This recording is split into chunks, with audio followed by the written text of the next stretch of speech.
Barbary Lion, the greatest king of the Lion Dynasties. In the battle for survival,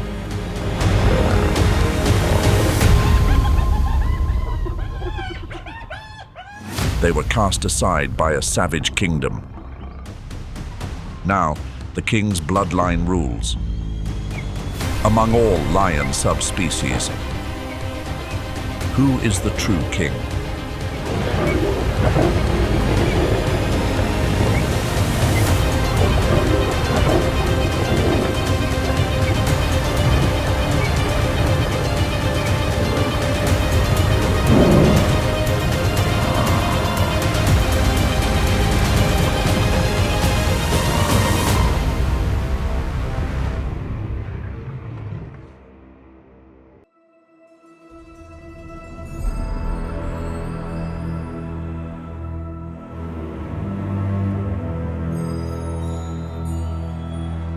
Inside the Colosseum, under the Roman sun of 80 AD, 5,000 animals died in the first 100 days of its opening. Most of them were Barbary lions. Julius Caesar, years earlier, had ordered 400 of them in a single year. 400 lions from the Atlas Mountains of Morocco, thrown onto the sand of the Roman arena before a crowd of tens of thousands. Roman soldiers called them the immovable ones. Not because they were weak, because they did not fear. Their mane was the thickest of any lion that ever lived on this planet. Pale silver eyes, unlike any lion alive today. For more than 2,000 years, that image was carved onto every coat of arms, every royal banner, every monument to power, from London to Rome to Amsterdam. 40 individuals remain in the entire world, all of them behind bars. This is the fall of a dynasty, but it is only the beginning.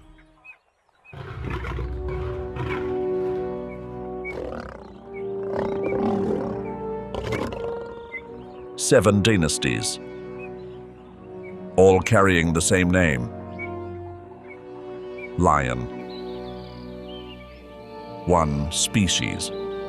Yet each dynasty evolved in a kingdom of its own, with its own set of rules, facing challenges no other dynasty ever had to confront.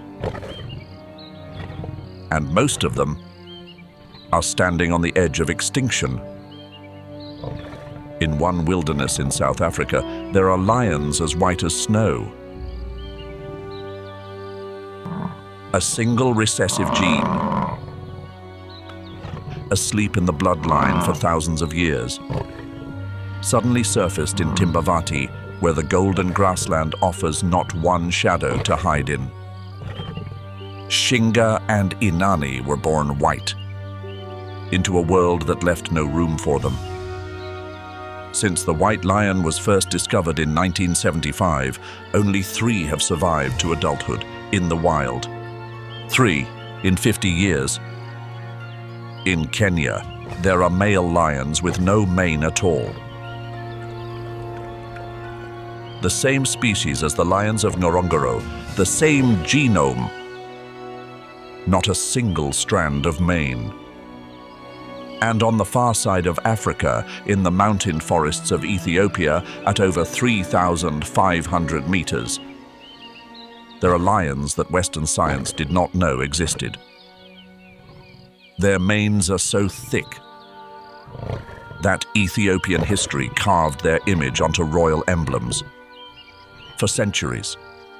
And today, only about 50 remain in the Bale Mountains. 7 dynasties.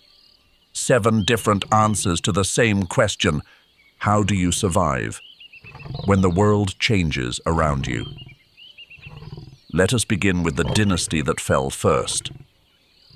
Barbary Lion. The name comes from Berber, the indigenous people of North Africa who lived alongside them in the Atlas Mountains for thousands of years. Before Rome ever knew this species existed. But the name is the only simple thing about them. The northern lion lineage, kin to the Ethiopian lion and the Asiatic lion. Born in the highland pine and oak forests of the Atlas Mountains, Morocco. 2,000 meters of altitude, winter snow, rock and pine forest instead of grassland and acacia. Not any environment that comes to mind when you hear the word lion. And in that cold, unforgiving land, evolution produced the most remarkable animal of all 7 dynasties. Look at an adult male Barbary lion, and you understand at once why Rome could not resist them. The mane, like an armor of fur that cannot be removed in any season, at any temperature. The disappearance of the Barbary lion did not happen through a planned massacre.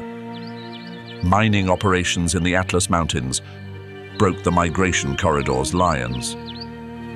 Settler farms from the 19th century crept into the highland pine forests. 1942, the last confirmed shooting of a wild Barbary lion.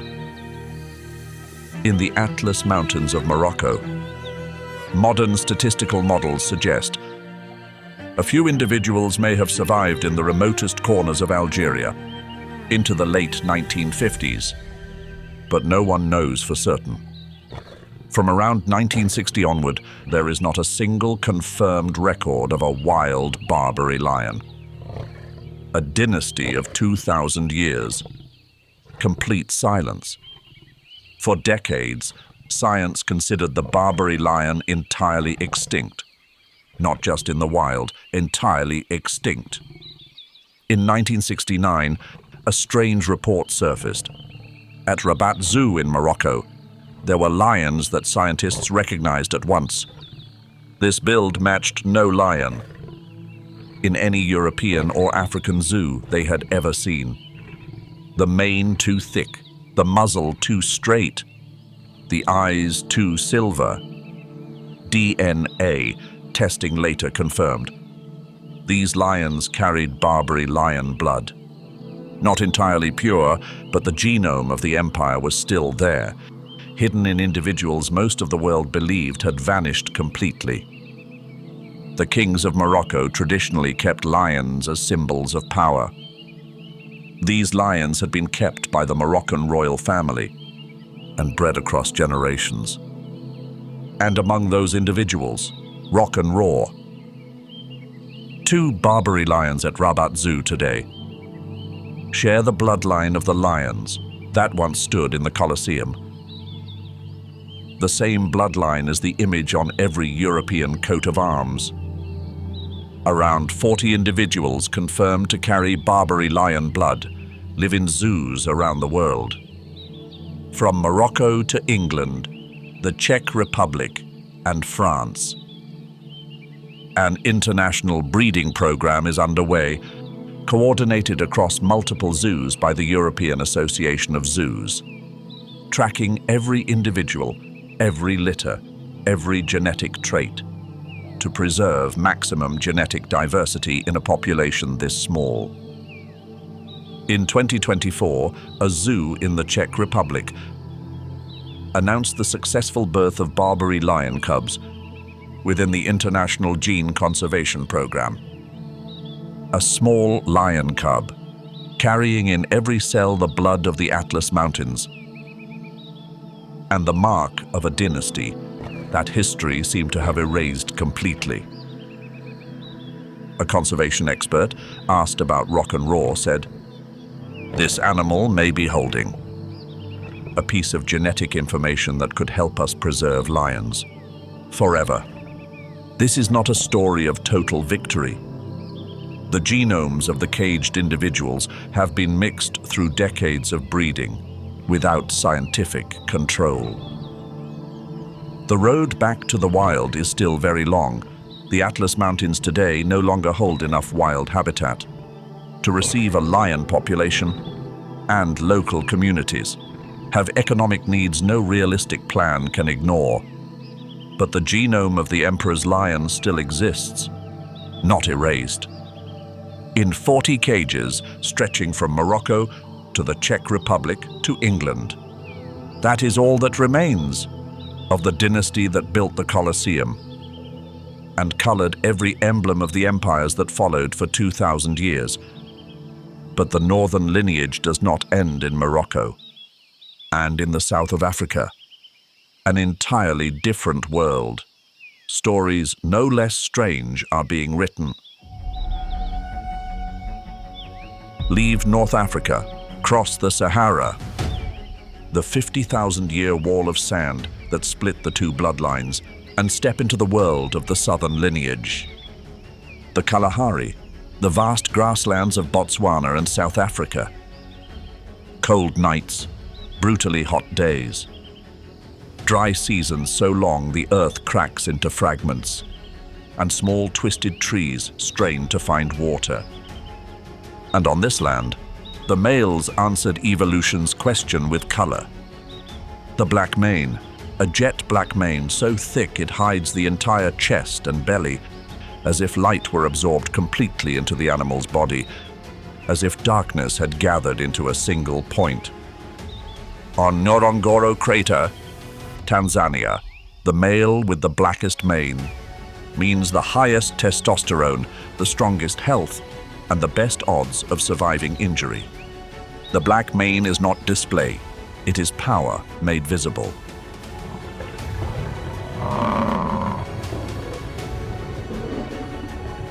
Females do not have to make subjective judgments. They simply look at the mane color and know. Rival males do not need to measure each other's testosterone. They look at the mane and know. And the lions who grew the blackest manes across generations, bred more, lived longer, passed that gene on to the next generation more often. The black mane is evolution's positive feedback loop. Every generation pushing the color darker, thicker, more imposing. But in Tsavo, Kenya, only a few hundred kilometers from Ngorongoro on the map, yet a world apart in living conditions. The story flips completely. 1898, 28 workers building the Uganda Railway went missing within 9 months. A number large enough to force Britain to send someone to deal with it. The attackers were 2 male lions, with no manes. Colonel John Henry Patterson, who finally brought both down after months of pursuit, recorded his astonishment in his journal. I had never seen a maneless male lion, but these were utterly unlike any I had ever known or read about. The story of the ghost and the darkness, the names locals gave those 2 lions, became a legend retold for generations, became a book, became a film, became the symbol of Tsavo's absolute danger. But the right question is rarely asked. Why did they have no manes? The same species as the black-maned lions of Ngorongoro. Not a single strand of mane. The answer lies in the environment, and in the data gathered by ecologist Craig Packer and his colleagues from the 1990s to today. 22,015 square kilometers of dense thornbush in Tsavo. Daytime temperatures above 35 degrees Celsius for 6 straight months a year, peaking at 42 degrees on the harshest days. In that environment, a mane traps heat. Every extra degree of body temperature is extra strain on the heart, on the kidneys, on the ability to keep moving for long stretches. A mane slows a lion down in a chase through thorn bush. The environment switched the gene off. Not a new evolutionary mutation requiring thousands of generations. Simply gene expression responding to the pressure of heat and terrain. The main gene suppressed at the level of outward expression. One species, one ancestor. 2 kingdoms wrote 2 entirely different rule books. for no other reason than two different environments. If an environment can completely erase the mane of a male lion, what happens in an even harsher environment, where even water is a luxury? The answer lies in Namibia. The desert lion, the skeleton coast, where shipwrecks have rotted on the sand for centuries, where the morning Atlantic fog is the only source of water for many animals in the months without rain, where daytime heat scorches bare paws on the sand, and night temperatures drop so low that creatures not evolved for this place do not survive their first winter. No permanent water source for months at a time. No antelope herds passing through often enough to guarantee a meal. Not enough prey on land to sustain an adult lion by ordinary hunting. The desert lion evolved a different body. Longer legs for efficient travel across open, flat terrain, wider paws to spread weight over loose sand, and a metabolism adapted to go without water far longer than any other lion population, and the ability to cover more than 50 kilometers in a single night to find the next water source. Behavior no other lion needs, because no other lion lives where water lies that far apart. But the strangest thing is not the distance they travel. The strangest thing is where they find their prey. The lions of the Skeleton Coast have done what no other lion population on Earth has ever been recorded doing. They hunt Cape fur seals directly on the Atlantic beach. Not near the coast, directly on the beach.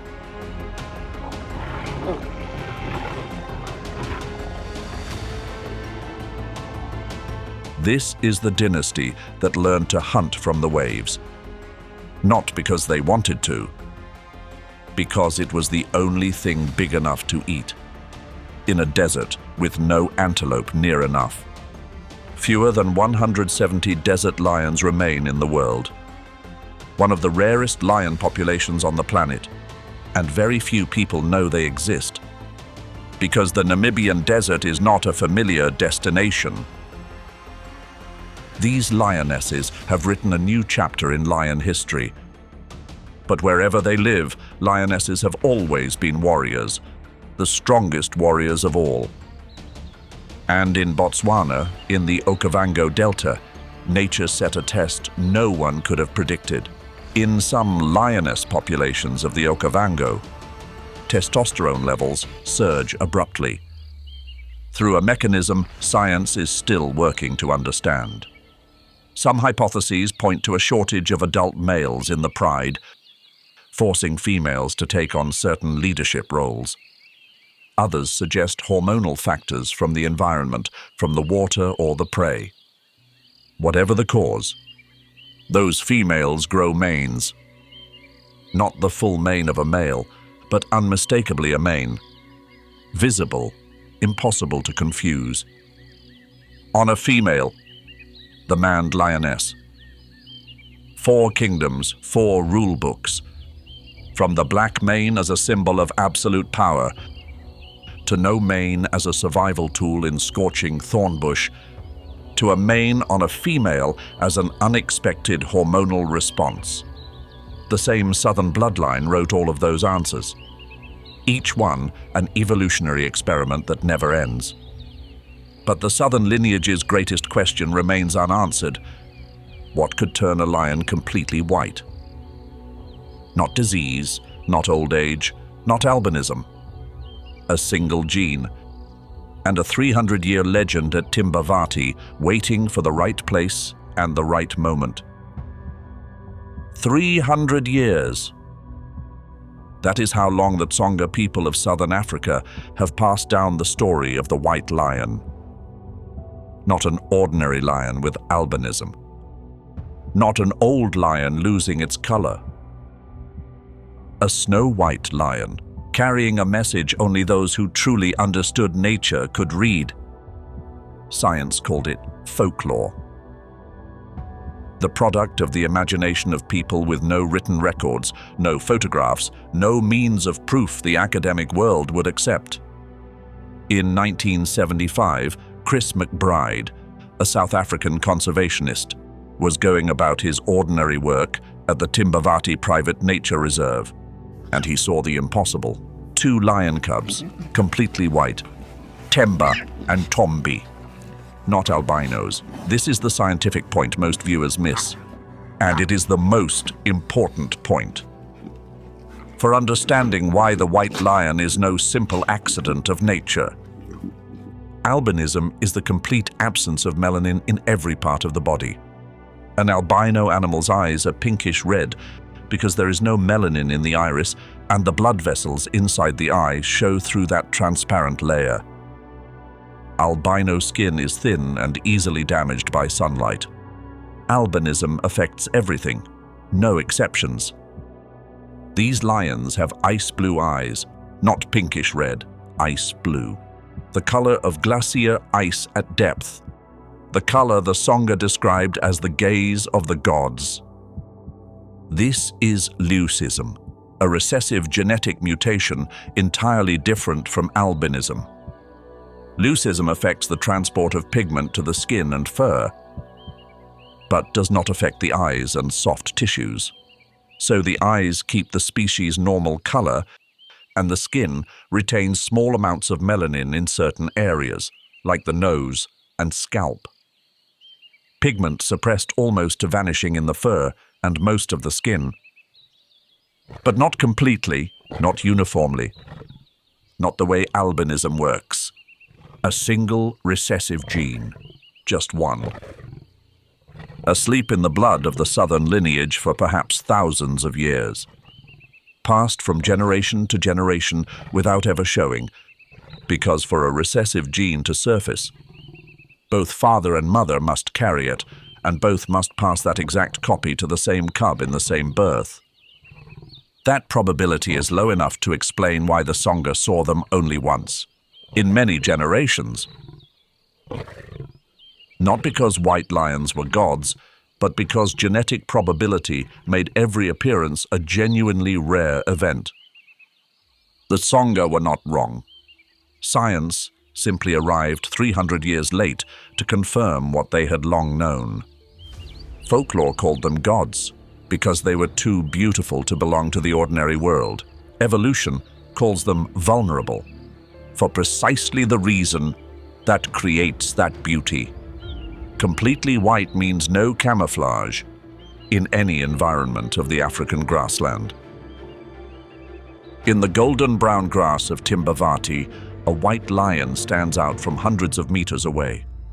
Every secondary predator, hyenas, leopards, crocodiles near the water, sees them from far greater distances than an ordinary lion. Every antelope herd recognizes the danger before the chase can even begin, because the approaching lion has no camouflage to hide its intent.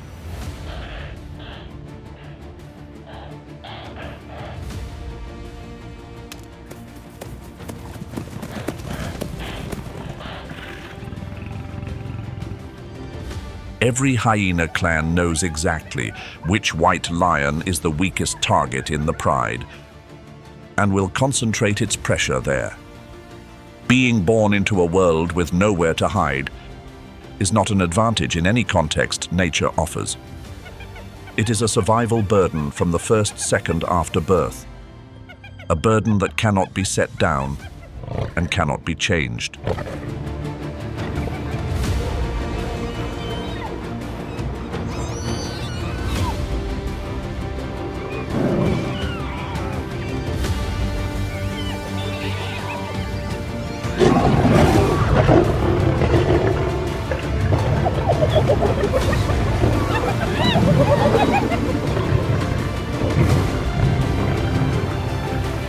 Temba and Tombi, the first white lions scientifically recorded in 1975, were moved to Johannesburg Zoo, never allowed to live free in the wild to adulthood. It was the instinctive response of that era. We have something strange and precious. We keep it somewhere safe. We protect it from danger. From 1975 to 1992, the occasional white lions that appeared in the wild were poached and sold as trophies or captured and sold to zoos and private collections around the world. The white coat made them unable to survive in the wild and made them targets for humans. In 1992, the white lion was declared extinct in the wild. Not one remained free beyond the fences. The genes slept on in the blood of thousands of lions across Timbavati. And that is when Shinga and Inani were born. Born white, born without camouflage in a true wilderness, where other ordinary prides compete for food and territory with no reason whatsoever to yield. For their first 2 years, Shinga and Inani had to learn to hunt while being seen by everything within sight. No camouflage, no element of surprise from a distance. They developed a different approach, using terrain far more, waiting longer to close the distance before attacking, learning to read the wind more precisely because they had no coloring to fall back on. They survived, not because white was no longer a disadvantage. It remained one every day in every hunt, but because they learned to compensate for it with technique that ordinary lions never need to learn because they have camouflage. But here is the number you need to remember after this video ends. Since the white lion was first discovered at Timbavati in 1975, only 3 white lions have survived to adulthood in the wild.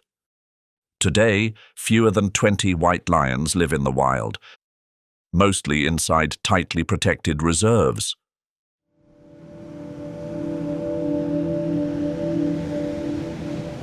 From the grasslands of Timbavati, move farther south, to the very tip of the African continent, the Cape of Good Hope, where the Atlantic meets the Indian Ocean in a geographic storm that never ends. The Cape Lion, a black mane reaching down to the belly, the largest, tallest of every subspecies ever recorded on Earth. A body that could weigh over 260 kilograms, significantly larger than any African lion alive today. They lived in the Cape for thousands of years, in hills covered in fynbos, on rocky shores where 2 oceans meet, in an environment utterly unlike any other lion country. The last confirmed record, a male shot near Cape Town in 1858, a dynasty ended. All that remains of the Cape Lion today, 4 preserved skins and skulls, scattered across 3 European museums in Paris, Amsterdam, and Vienna. 4 skins, the entire physical legacy of a dynasty that once ruled the tip of a continent. The Cape Lion did not go extinct from lack of survival skill. They went extinct because colonization reached the Cape of Good Hope. Before any concept of conservation existed, before anyone asked about the long-term consequences of erasing a species from an ecosystem. Not every dynasty dies by gunfire. Some die by the silent disappearance of the forests, the Congo lion, the northern lion lineage, distant kin of the Barbary and the Ethiopian, living in the tropical rainforests of Central Africa, where the dense canopy blots out the sun on the forest floor, where humidity never drops, where light itself is a luxury. A body smaller than the grassland lions, a shorter, darker mane to cut weight in a world with no need for displays of strength at a distance. Hunting in pairs or small groups in the forest dark. Not in large, coordinated prides like savanna lions.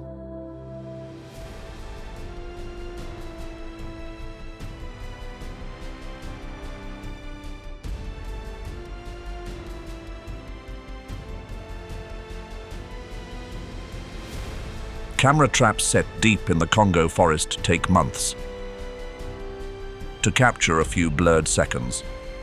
They exist. The camera traps confirm it. But the forest is shrinking. An estimated 1,600 Congo lions remain across Congo and Uganda. When the forest goes, the dynasty goes. 2 dynasties vanishing at once. One because it is too easy to see, white as snow, unable to hide. One because it is too hard to see, hidden in the shadows of a disappearing forest. And there is one more dynasty whose very existence the world forgot for centuries. From the Congo rainforest, cross to the east of Africa. Across the Rift Valley, across the red clay and grasslands of familiar country, and then climb higher, to an altitude where no lion was ever thought to exist, because no one ever thought to look for them there. The Bale Mountains, Ethiopia, 3,500 meters of altitude. Not savanna, not grassland, not desert, not any environment suited to this species. The Harena forest, dense canopy, morning fog that does not lift until noon, night temperatures near freezing, ground wet and slick from highland rains that come without warning. There are no great antelope herds here, no buffalo on open grassland. Only fog, rock, and the darkness of a canopy that hides everything below normal sight. This is no environment for any lion on Earth, except one dynasty. The Ethiopian lion, its older name, the Abyssinian lion. Abyssinia, Ethiopia's former name through centuries of Western history, before Haile Selassie declared the country's new name in the 20th century. The name Abyssinia survives in some older scientific literature, but this is Ethiopia's animal. Of the Bale Mountains, of the Harena forest, of peaks far higher than any other lion country on the African continent, kin to the Barbary lion, the same northern bloodline. But while the Barbary lion vanished into iron cages and wild silence in the 1960s, the Ethiopian lion hid in the mountain forests and evolved in a direction no one in Western science thought possible, because no one in Western science knew it was happening. Look at an adult male Ethiopian lion, and you understand at once why. Ethiopian history used this image as its royal emblem for centuries. A dark mane, not ordinarily dark, almost midnight blue. The color of the sky just before dusk disappears completely. Thick enough to cover the entire chest and belly, reaching down the front thighs like a royal robe that no weather and no season can remove. Not inspiration borrowed from Rome, not copied from European heraldry. This was the animal living in their own forests, carved into the royal emblem because it was real. The Mountain King. But this dynasty's greatness is not only in its appearance. It lies in what they adapted to do. Things no other lion on Earth can do, because no other lion faces the survival problem the Bale Mountains pose every single day. What does the Ethiopian lion hunt at 3,500 meters in a dark forest? Not antelope, not buffalo, no prey that runs on the surface often enough. And close enough to guarantee a meal for an adult lion. Giant mole rats, large rodents that live mostly underground, digging tunnels along the Bale slopes at altitudes no other large mammal can endure. They do not stay above ground long enough for a lion to chase. They live underground in complex tunnel systems. A lion digging. This behavior has never been recorded in any other lion population on Earth. Not because other lions are physically unable to dig, but because no other lion ever needed to learn that skill to survive. They endure temperatures at which grassland lions could not function. They adapted to the constant damp of mountain forest. They learned to hunt in the low light beneath a dense canopy. No long sight lines, no open grassland to survey from a distance before closing in. Until 2012, scientists ran DNA tests on a group of lions at Addis Ababa Zoo. Routine work, no special hypothesis, no expectation of surprise. And the DNA results returned something no one expected. These lions had a genetic structure entirely distinct from every other African lion population ever recorded and studied. Unexpectedly discovered. The exact words used in the official scientific report published afterward. A distinct genetic population, discovered by Western science for the first time in 2012, in a zoo, in a city, while the animal itself had been known and revered by Ethiopian royalty for centuries. Fewer than 500 Ethiopian lions across all of Ethiopia. Around 50 individuals in the Harena Forest, Bale Mountains. 50 individuals in a shrinking forest. Shrinking because millions of local people need wood to cook. With no cheaper energy available, need land to farm because it is their only income, need space for families that keep growing. This is poverty facing off against conservation. And poverty always wins in the short term when people are hungry. And protected areas come with no alternative livelihoods for local communities. The Ethiopian lion, after thousands of years of total adaptation to the Harena forest, has nowhere else to go. No replacement forest exists at a comparable altitude. The Bale Mountains are their only kingdom. There is no plan B. These lions learn to survive everything. Near freezing temperatures, dark forest with no long sight lines, prey living underground, demanding an entirely different hunting technique. No great herds like the savannah. They endured all of it for thousands of years, but they did not evolve to survive the speed of change humans created in 2 centuries.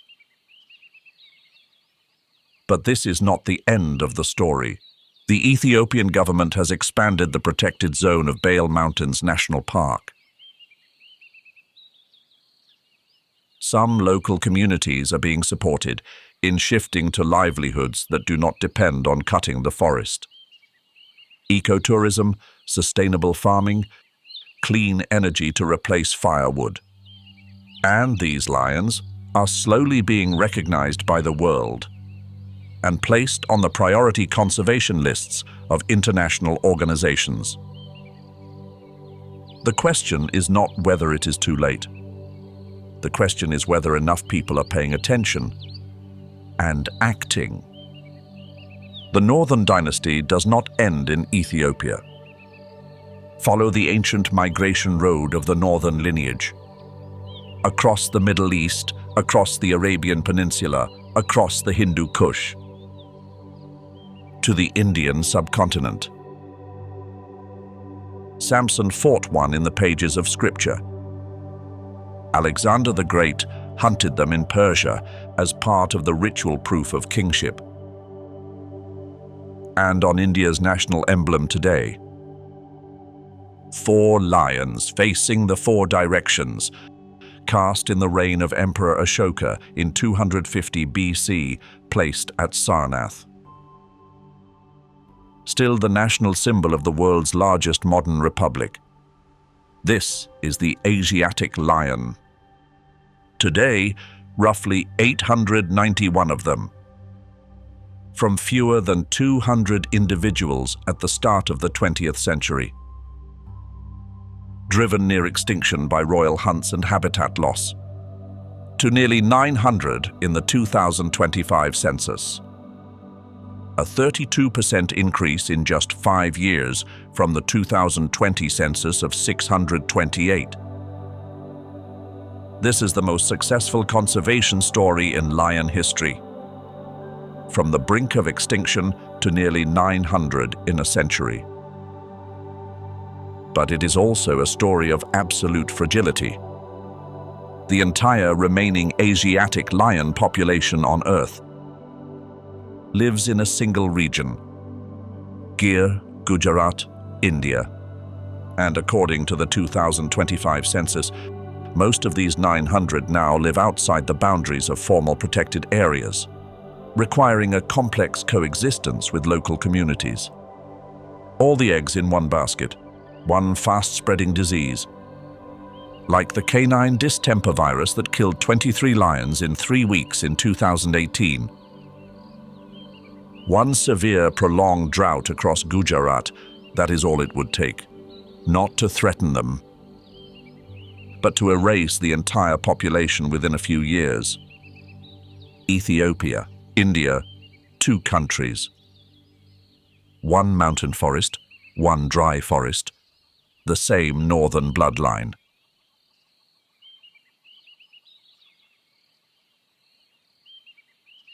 Both counting every last individual. Numbers not large enough to erase the worry, but large enough to erase despair. For now. Sometimes the borders between dynasties are not geographic, not the Sahara or the Hindu Kush or the oceans between continents. They are genetic, invisible boundaries drawn by nature over millions of years through geographic separation and evolutionary pressure to ensure that species theoretically able to interbreed never meet under conditions that would allow it. Sometimes it was humans who erased those boundaries, not out of malice, not by plan. The liger, a male lion and a female tiger, crossbred in captivity in an artificial environment. Lions and tigers never meet in the wild because their ranges do not overlap. African lions on the African continent, tigers in Asia. Though the historical ranges of the Asiatic lion and the Bengal tiger once overlapped in parts of India and the Middle East when both were still abundant, there is no evidence of natural interbreeding. Their ways of living, their hunting habits, and their daily rhythms differed enough to keep them apart, even within the same forest. Evolution kept them separate through geography and behavior for millions of years. Humans removed both from the equation in a single evening, and the result was Hercules. The heaviest liger ever recorded in the Guinness World Records, now living at the Institute of Greatly Endangered and Rare Species in Myrtle Beach, South Carolina, USA. 418 kilograms, larger than any lion or tiger that ever lived. Significantly larger than any big cat in the history of natural evolution. Why do ligers grow so large? Both parent species evolved separately for millions of years, and in the process developed separate growth control mechanisms, each calibrated to its own species. Male lions carry growth-promoting genes evolved to push bodies to grow fast in the competitive world of the African grassland. Female tigers carry growth-suppressing genes evolved to ensure cubs never grow too large for a tigress to raise alone. When the male lion's genes meet the female tiger's genes in a liger's body, the lion's growth. Promoting genes never meet their corresponding breaks from the tiger's side, and the tiger's suppressor genes cannot read the signals from the lion's genes. The result, a body with no natural breaks, growing far beyond every limit its ancestors ever reached. The tigon, the reverse from a male tiger and a female lion, is usually smaller than both parents. Two completely different outcomes from the same genetic mix, depending only on the direction of the cross. Both liggers and tigons are sterile in most cases. They are the end point of an evolutionary line that cannot continue. And then there is the West African lion, not a hybrid, not an oddity, not a product of human interference. Just a dynasty quietly serving as the last free-living link in a genetic chain whose importance few people know. The West African lion lives scattered across Senegal, Benin, Nigeria, Chad, Burkina Faso, lands where lions dominated the entire landscape less than 2 centuries ago. The West African lion is genetically closer to the wild extinct Barbary lion and the Asiatic lion of Gujarat than to any lion in East or Southern Africa. When the Barbary lion vanished from the wild in the 1960s, the West African lion became the last voice of the northern bloodline, still moving freely on African soil. Not behind bars, not inside fenced reserves, not in supervised breeding programs. Free, scattered, not protected nearly enough. But return to Morocco, return to rock and roar. The Barbary lion genome still exists. In the complete breeding records, maintained by the network of European and North African zoos. The mountain forests of Ethiopia still keep their mountain king. Timbavati still guards the white gene in the blood of its ordinary lions. The Gir forest still echoes with the last roar. The dynasties are not lost. Not yet.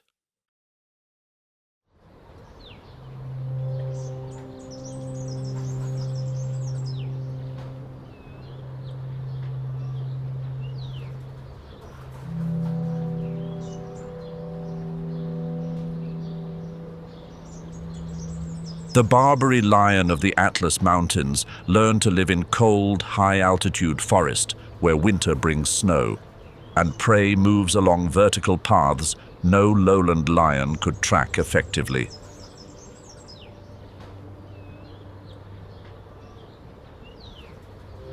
The Barbary's dense mane was not decoration, it was insulation.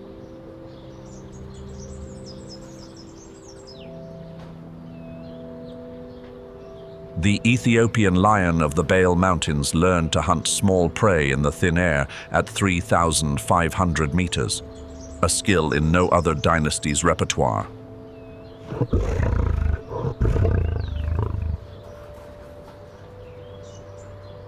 The desert lion of the Skeleton Coast learned to walk 50 kilometers a night across desert and to hunt seals on the ocean's edge.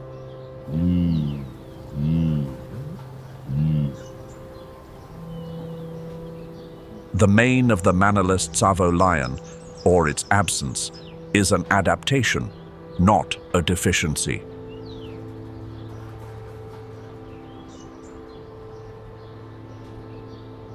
Each dynasty is not just a different set of genes. Each dynasty is a library of survival knowledge.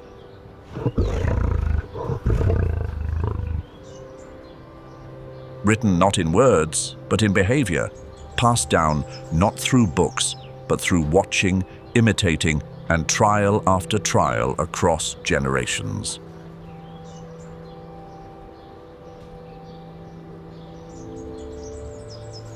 When a dynasty falls, we do not just lose its last individuals.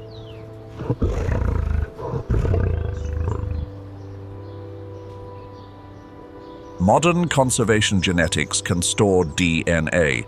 It can clone a genome.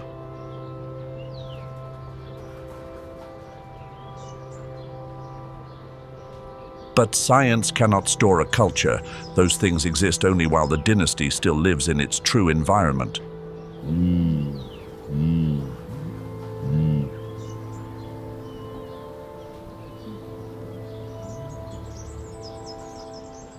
7 dynasties, 1 species, 50,000 years apart.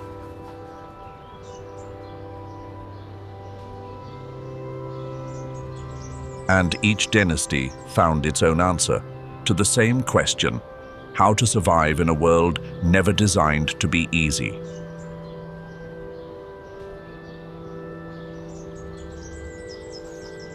Dynasties do not end when the last king falls.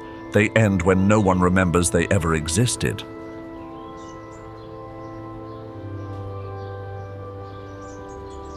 Which of these 7 dynasties surprised you the most?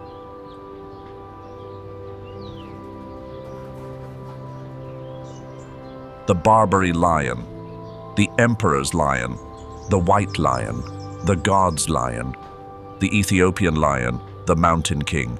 Leave your answer in the comments.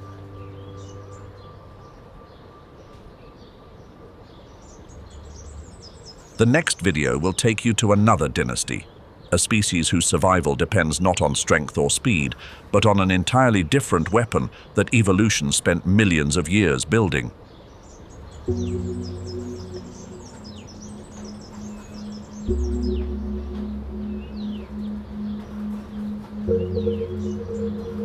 Dusk dies fast over the Ngorongoro sky. In the deep darkness, the black-maned pride awakens.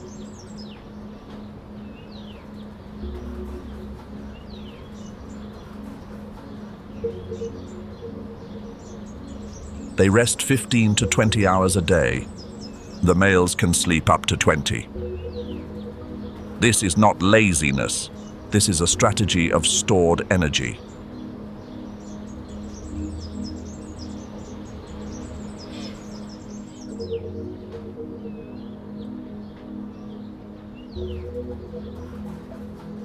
Every calorie banked through the long day will be released in full at the decisive moments.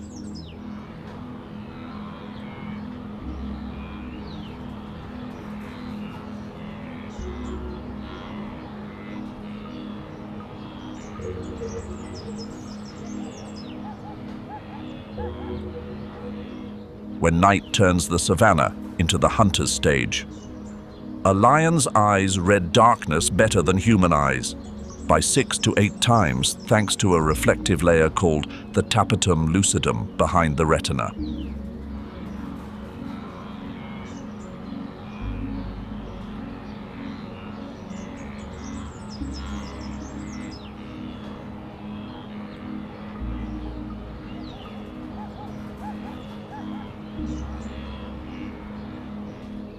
Moonlight, faint to a human eye, is more than enough for a lion to read the smallest movement of its prey.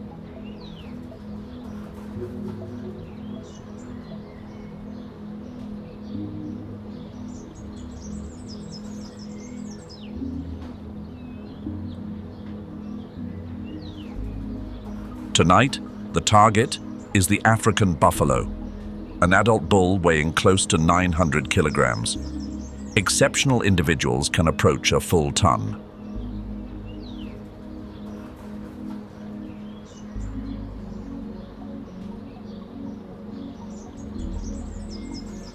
The horns, fused across the crown of the head, form a solid shield of bone.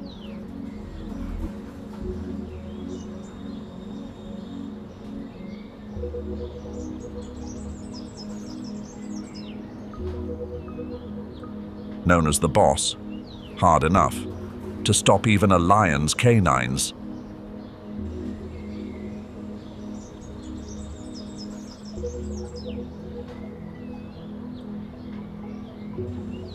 This is no easy prey. This is the most dangerous creature the Ngorongoro lions face on a regular basis.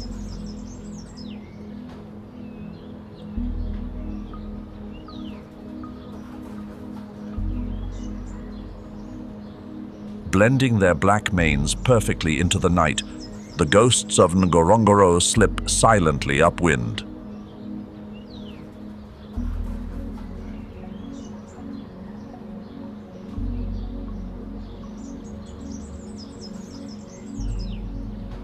They close the distance with infinite patience. The instant the prey lowers its head to graze, the whole pride explodes forward. They are arrows tearing through the dark. The lead hunter pours all its force into a single bite, before the giant can strike back.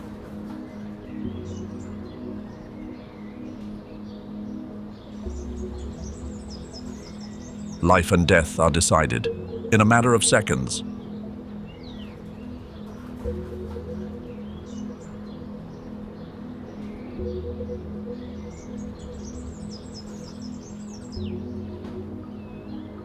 The buffalo goes down. Buffalo are not the only target.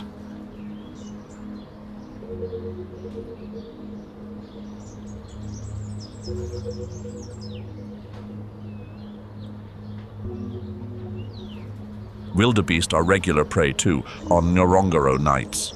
A wildebeest can accelerate to 80 kilometers per hour.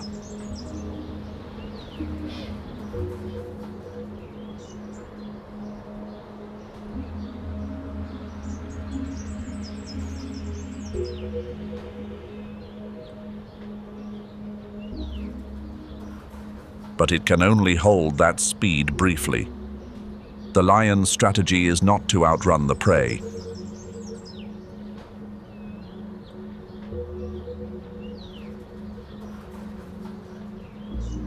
But to appear suddenly at closer range, leaving the prey no time to react. At night, the wildebeest's range of detecting danger shrinks dramatically, and that is all a lion needs.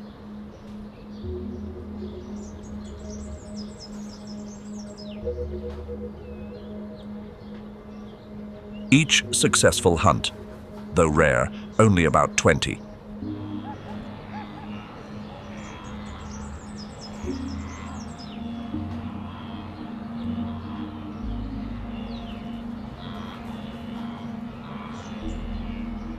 To 30% feeds the whole pride for days.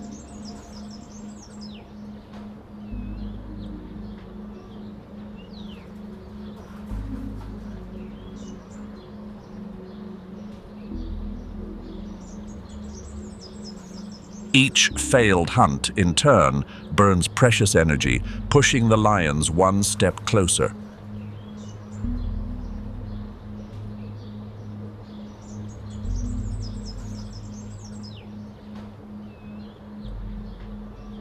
To the threshold of starvation. The night hunt is a game of probabilities, and the black-maned pride of Ngorongoro has evolved to tilt the odds in its favor, night after night.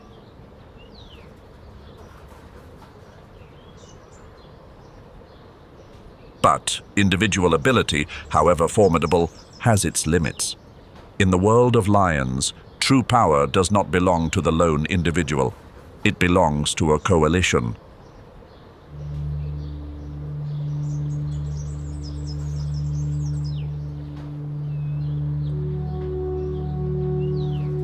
Sabi Sands Reserve, northeastern South Africa, 2006. 6 male lions walk into new territory.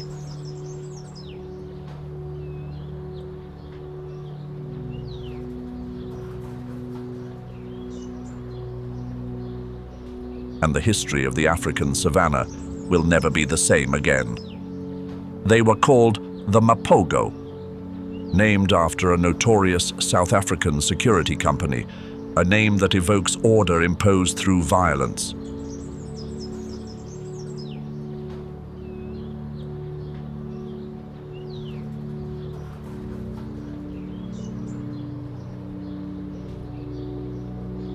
The coalition had 6 members. Makulu was the largest, about 2 years older than the others.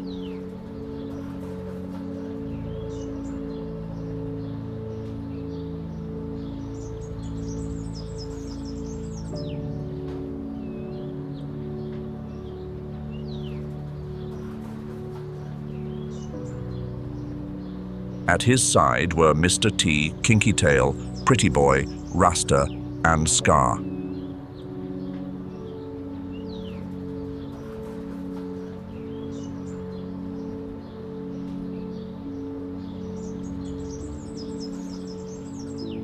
For 6 years, The Mapogo coalition controlled some 70,000 hectares, twice the average territory of an ordinary lion coalition.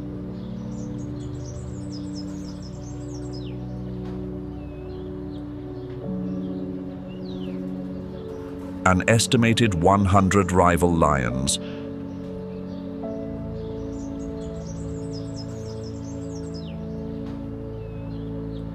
were defeated or killed during their expansion. 8 prides of lionesses fell under their rule. This is no fairy tale of kingship. This is absolute dominance.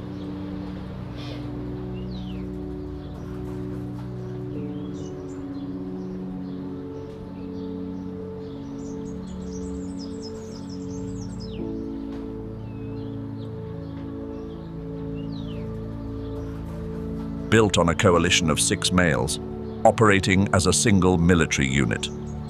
The Mapogo's power lay in no single individual. It lay in coordination. 6 adult males attacking at once create a force that no pride of lions can withstand. But absolute power never lasts forever.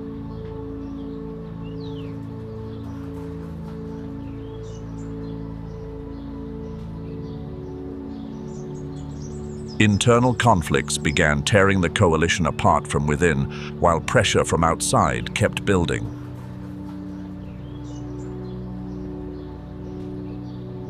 As a younger, hungrier coalition closed in. That was the Majingilane coalition. It began with 5 males.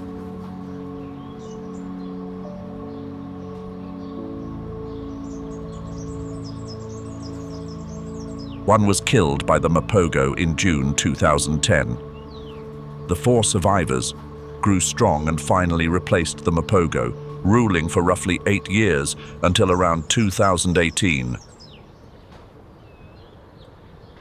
The wheel of power turns, old coalitions collapse, and new ones rise. This is the eternal heartbeat of lion society. But the Mapogo were not the only legendary coalition.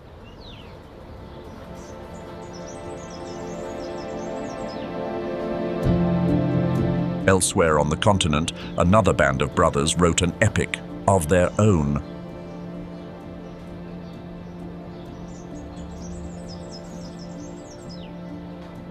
Masai Mara, Kenya.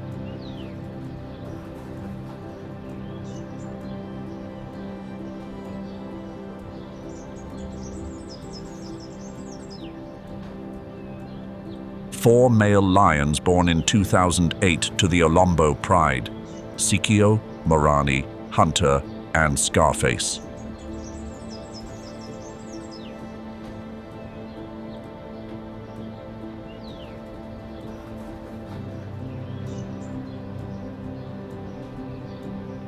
The world called them the Musketeers.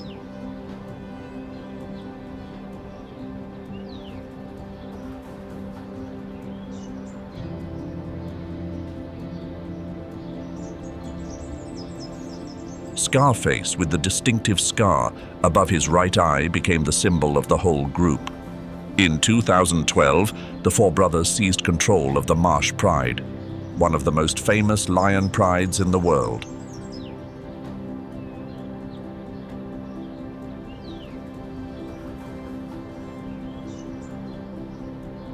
They replaced the previous males, Romeo and Claude, and established a new bloodline.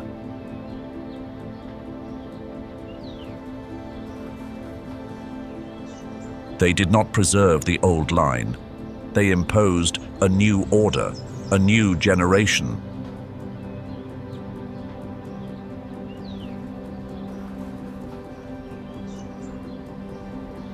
The Musketeers' territory stretched far beyond the Marsh Pride's range, covering Paradise, Mugoro, Topi Plains, and Rekoro.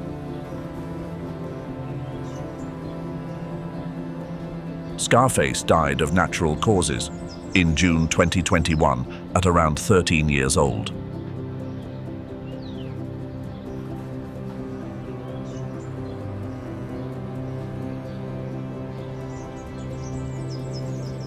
An astonishing lifespan for a male lion in the wild.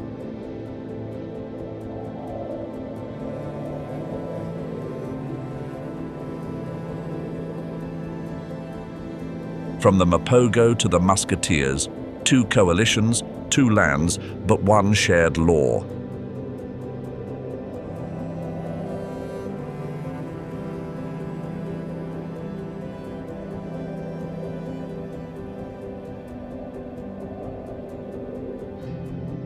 A male lion's power is temporary, measured in years, not decades.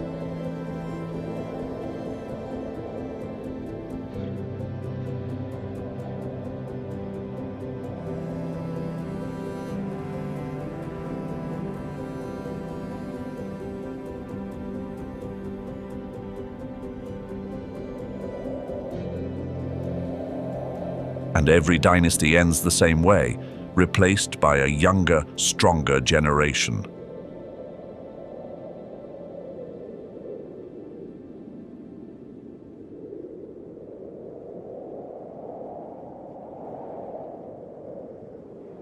The Himalayas, a wall of ice stretching 2,400 kilometers, dividing the Indian subcontinent and the Tibetan plateau. The land dubbed the third pole of the earth. In Sanskrit, Himalaya is the kingdom of snow. To millions of Hindus, these peaks are the sanctuary of Lord Shiva. To the Tibetans, Everest is Chomolungma, the holy mother of the cosmos. The Himalaya stands as a great water tower, the lifeblood for nearly 2 billion souls. According to the latest 2025 reports from the Global Alpine Surveillance Coalition, the ice is vanishing at a record pace. The boundary between endurance and extinction for both beast and man has never been more fragile. At an altitude above 4,000 meters, oxygen levels drop to only 60% compared to sea level. The cold of -40 degrees Celsius seems to reject all life. But in that unforgiving frozen land, the most resilient warriors rise. Having lost the markhor, the snow leopard seeks out the Himalayan tahr, the tenacious warriors of the cliffs. They are the embodiment of raw, muscular power. The mane, rough, surrounding the necks of adult males has earned the Himalayan tahr the title Lion of the Snowy Mountains. In winter, this mane reaches maximum growth, extending down to the knees. It is both a sign of dominance within the herd and a biological shield. The thick fur helps protect the throat, the most vital weak point, from the deadly bites of snow leopards or wolves. The tahr lives at a slightly lower altitude than the bharal, about 2,500 to 5,000 meters. The terrain here is a chaotic mix of sheer cliffs and dense vegetation. To conquer this terrain, their hooves feature a special structure with a soft core, elastic like rubber to adhere to the most slippery rock surfaces. The friction generated is sufficient to hold a 90-kilogram body firm on a 60-degree inclined rock ledge. The snow leopard does not miss the second chance, but the tahr's reflex is faster than a blink. Lacking the momentum to leap far like the markhor, it plunges straight down the sheer cliff below. It runs on the wall thanks to 4 legs working independently, seeking footholds only as small as a coin. The snow leopard stops right at the very edge of the precipice. It looks down at the prey standing steadfast in a place where gravity should have won. For the Himalayan tahr, no cliff is a dead end. There are only paths that the predator dares not follow.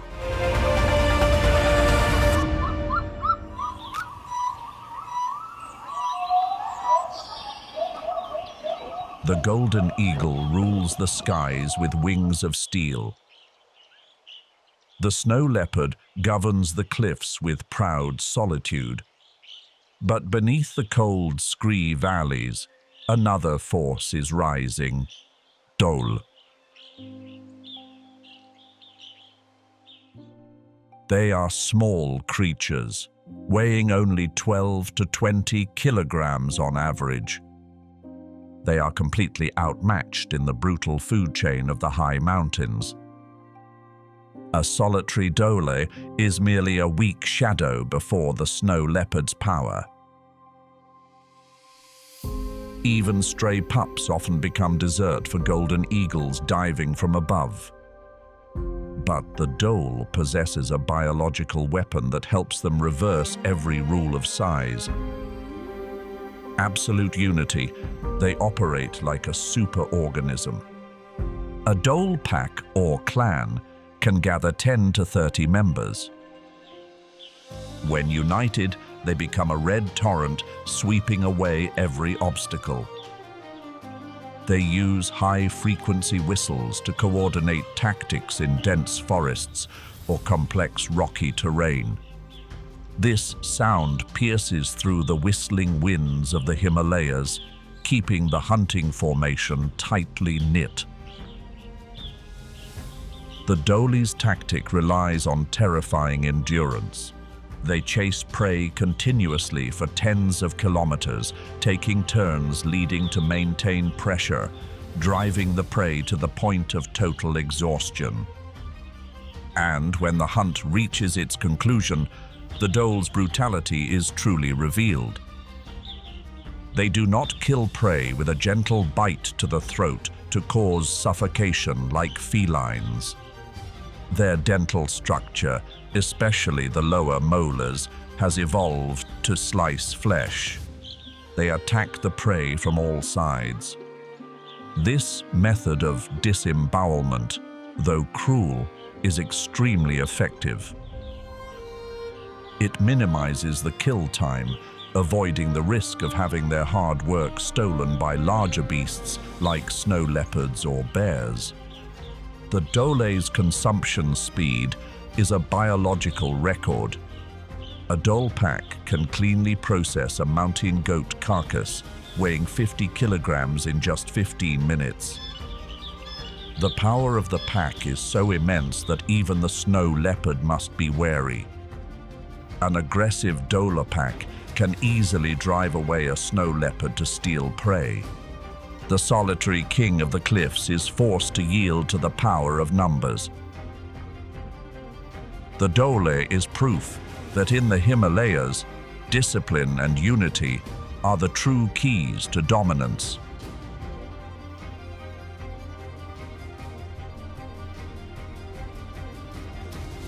Thus, the ascent of the dhole coalition is branded a plague upon the herds. Without them to enforce the old law upon the grazers, the fragile skin of the Himalaya would be stripped bare. The mountainside would yield, unmaking the civilizations that rest in the lowlands. In the wild, there are no villains, only the vital links that bind the world to its equilibrium. Hunting amidst treacherous cliffs has never been easy. But the cougar has no other choice. The lush tropical forests at the foot of the mountains do not belong to them, because that is where the jaguar reigns. They stand as the sentinels at the threshold of Uku Pacha, the sunless deep, within the sacred lore of the southern bloodlines.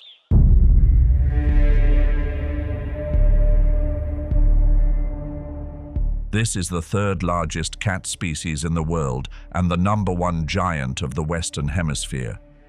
An adult male jaguar is a fur-covered tank weighing up to 100 kilograms.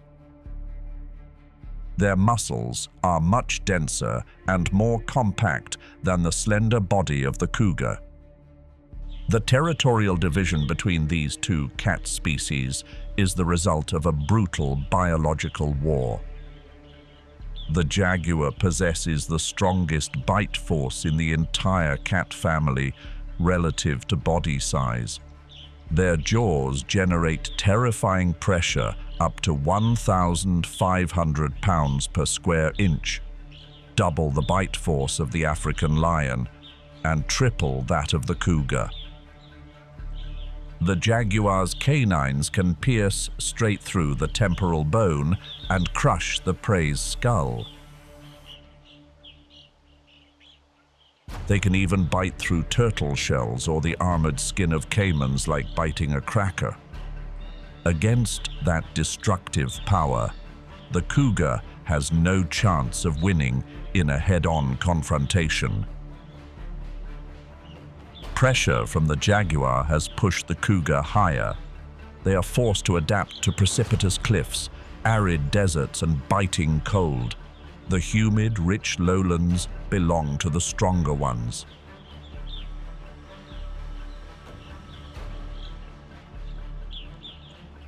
Their presence is an absolute boundary. One rules the deep green hell. The other dominates the grey stone paradise. Two kings, two thrones, and a border drawn by the power of deadly jaws. Jaguar and cougar, which predator do you prefer? From the condor's frigid skies, our gaze falls upon the southernmost forests of Patagonia. Here, the cougar faces a prey that dares to defy every temperature limit. South Andean deer, also known as the huemul. This deer species is a national symbol of Chile, but in reality, they are creatures teetering on the brink of extinction with fewer than 1,500 individuals remaining in the wild. Their bodies are stocky, with short, sturdy legs designed for climbing over rugged, rocky terrain. But when pursued by a cougar, the huemul chooses to plunge into the water. They aim straight for freezing glacial lakes, where the water temperature hovers just between 2 to 4 degrees Celsius. Each hair strand features a hollow structure filled with air, acting as a biological life jacket that provides superior buoyancy. They create a perfect insulation layer, preventing the bone-chilling cold from reaching the skin. The cougar, no matter how powerful, carries within it the feline's primal fear of water, and more importantly, they lack the thermal armor of the huemul. The hunter stands helplessly on the shore, watching the prey glide effortlessly amidst the drifting ice. For the huemul, the deadly water is a fortress of life. From the volcanic peaks of South America, we trace the latitudes upwards to the Wild West. Here, two rocky giants stand guard over the North American continent: the Rockies and the Sierra Nevada. The Rockies, a colossal spine stretching 4,800 kilometers from British Columbia down to New Mexico. A labyrinth of sedimentary cliffs and jagged shark-tooth peaks. Meanwhile, the Sierra Nevada towers like a wall of light, with the largest monolithic granite blocks on Earth. Here, winter lasts up to 8 months. Blizzards can dump snow layers up to 10 meters thick, enough to bury a 3-story building. Amidst this fortress of ice and stone, the boundary between predator and prey is blurred by a common enemy: the brutal harshness of nature. Leaving the bloody arenas on the peaks of the Rockies, we descend the passes to the vast basins stretching at the foot of the mountains. Here, muscular strength and headbutts become meaningless. The rules of survival are decided by speed, and the pronghorn is the master of that game.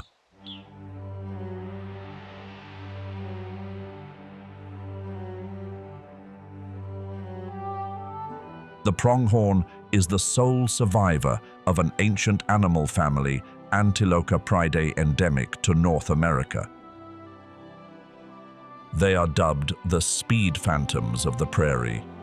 This is the second fastest land animal on the planet, ranking only behind the cheetah. They can activate a maximum velocity of up to 98 kilometers per hour. But unlike the short bursts of the cheetah, the pronghorn is a durable long-distance supercar. They can maintain a velocity of 50 kilometers per hour continuously for tens of kilometers without getting winded. Their body is a masterpiece of aerodynamics and physiology. The pronghorn's trachea is unusually wide to gulp down air. The lungs and heart are gigantic relative to body proportions, the VO2 max index. Their maximum oxygen absorption capacity is 5 times higher than that of the most elite human athletes. Their blood contains concentrated hemoglobin levels, turning the body into a super-energy oxidation reactor. But scientists have posed a big question for centuries.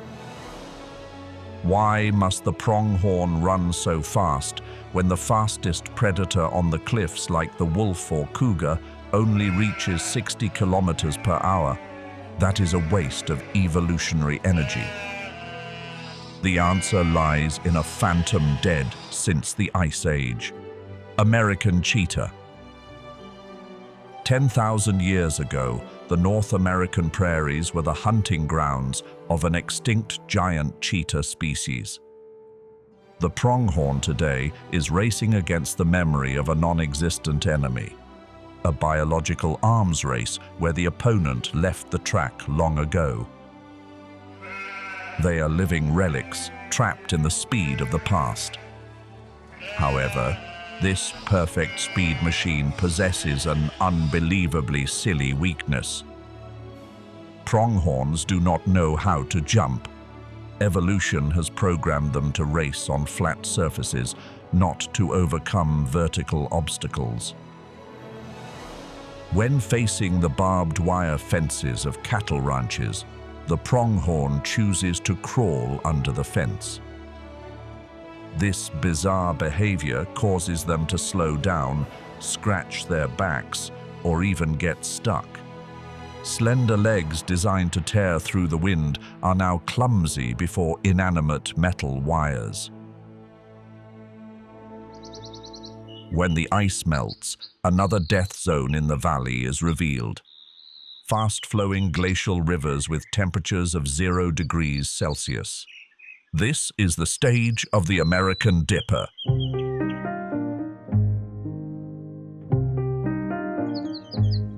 The only songbird in North America daring to choose water as its home. The dipper defies the laws of hydrodynamics. They plunge straight into the surging water with a velocity of 2 meters per second. Short wings act like hydrofoils, creating downward thrust against the lift of the water. But the craziest thing lies in the legs. The dipper walks on the river bottom. Sharp claws dig firmly into slippery, moss-covered rocks. They lower their heads, tilting their bodies so the current presses them down to the bottom instead of washing them away. They possess a transparent third eyelid, nictitating membrane, acting like swimming goggles, helping them see everything clearly in the murky, bubbling water. All that extraordinary effort is just a hunt for tiny insect larvae hiding under rock crevices. A tiny creature, but carrying the heart of a nuclear submarine.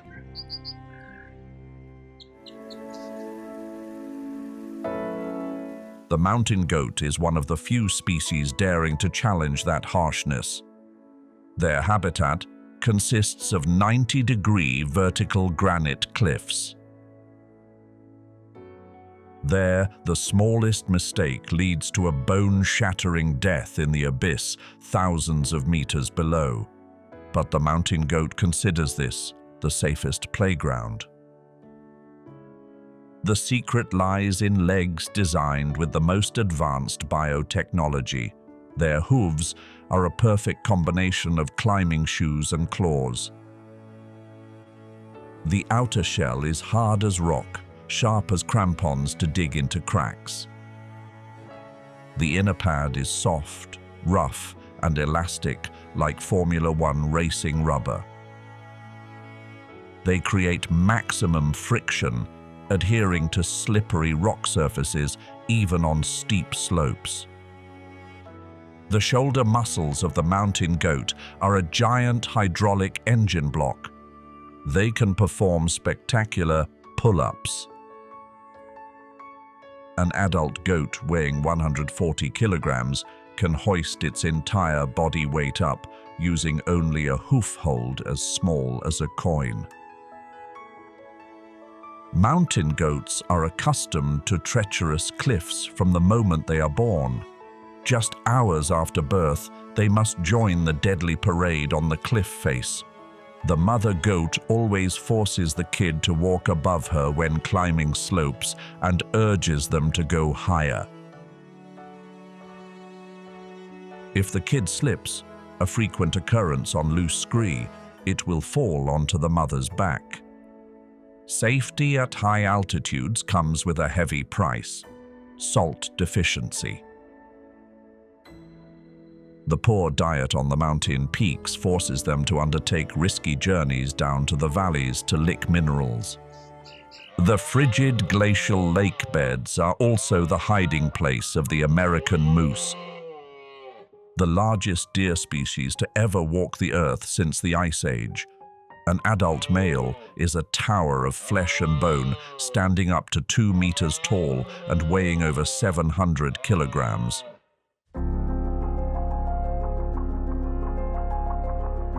Their gigantic flat horns, palmate antlers, are up to 1.8 meters wide, weighing 30 kilograms. They are high-tech hearing aids. The concave shape of the antlers acts like a giant parabolic satellite dish. It collects and amplifies sound, directing it straight into the moose's ears. Studies show that the antlers help increase their hearing by up to 19%, helping them hear the footsteps of a grey wolf or the snapping branch of a rival male from kilometers away. The moose possesses a nickname that few expect: giant diver. They dive deep to the lake bottom up to 6 meters, using strong jaws to grab kilograms of moss and water lily roots. The terrestrial diet is severely deficient in sodium. To survive and develop the massive skeleton, the moose seeks aquatic plants at the bottom of the lake. They can contain sodium levels 500 times higher than plants on the shore. The moose can hold its breath for up to 1 minute underwater. Special nose structure with valves automatically closing tight prevents water from flooding the lungs. The image of a 700-kilogram monster rising from the water, head covered in moss, is the most surreal sight of the northern wilderness. Moose frequently swim across the sea to move between islands in British Columbia and Alaska, and here they encounter the black and white nightmare of the ocean: orca. This is the only case on Earth where a deer becomes food for a dolphin. When moose swim across deep straits, they are completely helpless. Their swimming speed of 10 kilometers per hour is a joke to the orca. No sharp horns to gore, no hard ground to run. The king of the northern forest becomes a tasty morsel for the king of the ocean.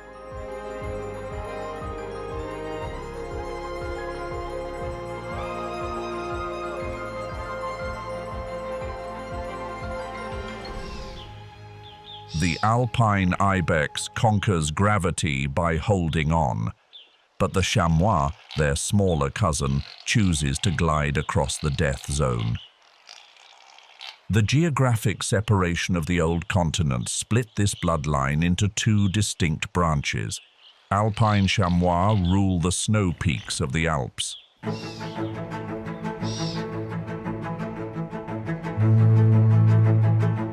And Pyrenean chamois govern the southwest slopes. Though different in geography, they share a gene pool perfectly adapted to the cold. The chamois' secret weapon lies in its feet. Evolution has equipped them with biological snowshoes. Between the toes of the chamois is a flexible interdigital membrane. When stepping onto porous snow, the toes spread out to the maximum. The skin membrane stretches taut, increasing the surface contact area. This mechanism helps disperse the body weight of 50 kilograms. While predators like wolves or lynx sink deep into the thick snow, the chamois glides gently on the surface as if walking on flat ground. They can accelerate up to 50 kilometers per hour on this tough terrain. When chased or needing to change altitude rapidly, they turn their bodies into a living snowboard. The body's center of gravity lowers close to the ground. Hind leg joints lock tight to form a sliding surface. They launch themselves down snow slopes inclined at 60 degrees. A controlled slide helps them drop hundreds of meters in altitude in just a few seconds. To operate this speed machine at oxygen-deprived heights, the chamois possesses an oversized heart. Their heart weight relative to body size is much larger than other mammals. It pumps red cell-rich blood throughout the body, maintaining endurance during prolonged chases. Vigilance is also a survival instinct. Chamois live in herds led by an experienced old female. When the herd is grazing, there is always a sentry, standing apart at the highest point. It constantly scans the sky for the shadows of eagles and scans the valley for the shadows of wolves. Just a piercing whistle is heard, and the whole herd transforms into blurs rushing across the white snow.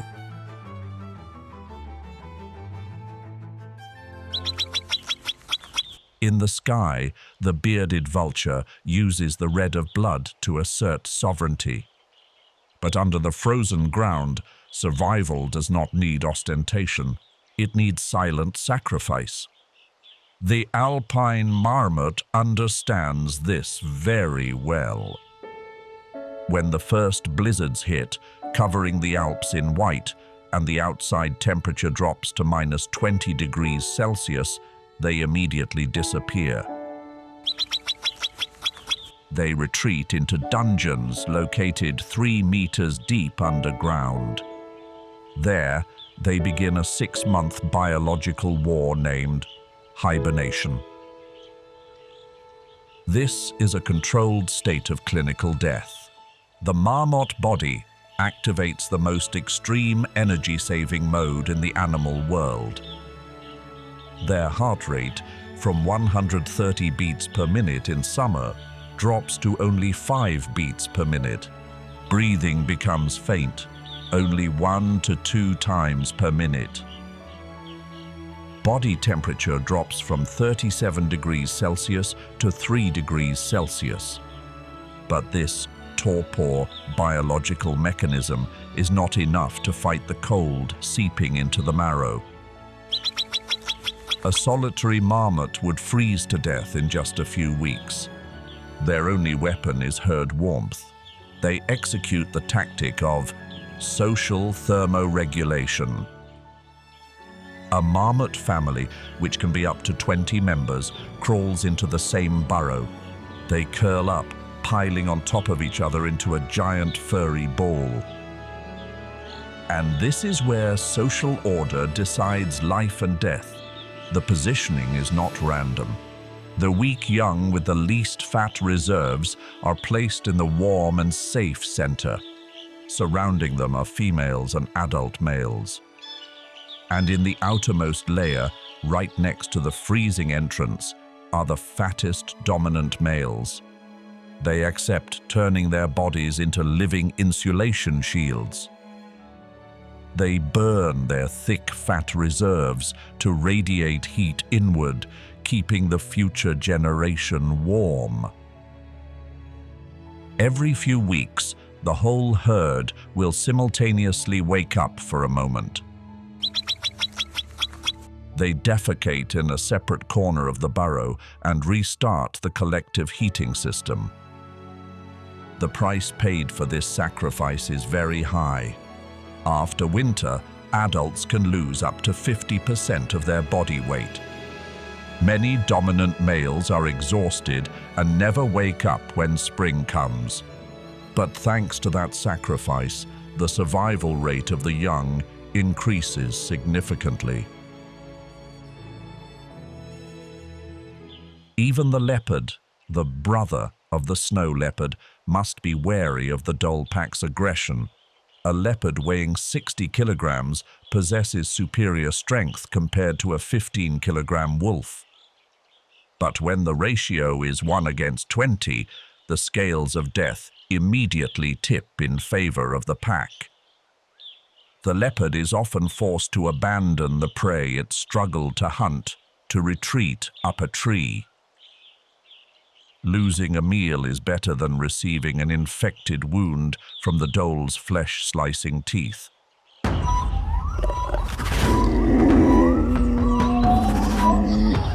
The parallel existence of the leopard and snow leopard in the Himalayas is a prime example of the phenomenon of altitudinal partitioning.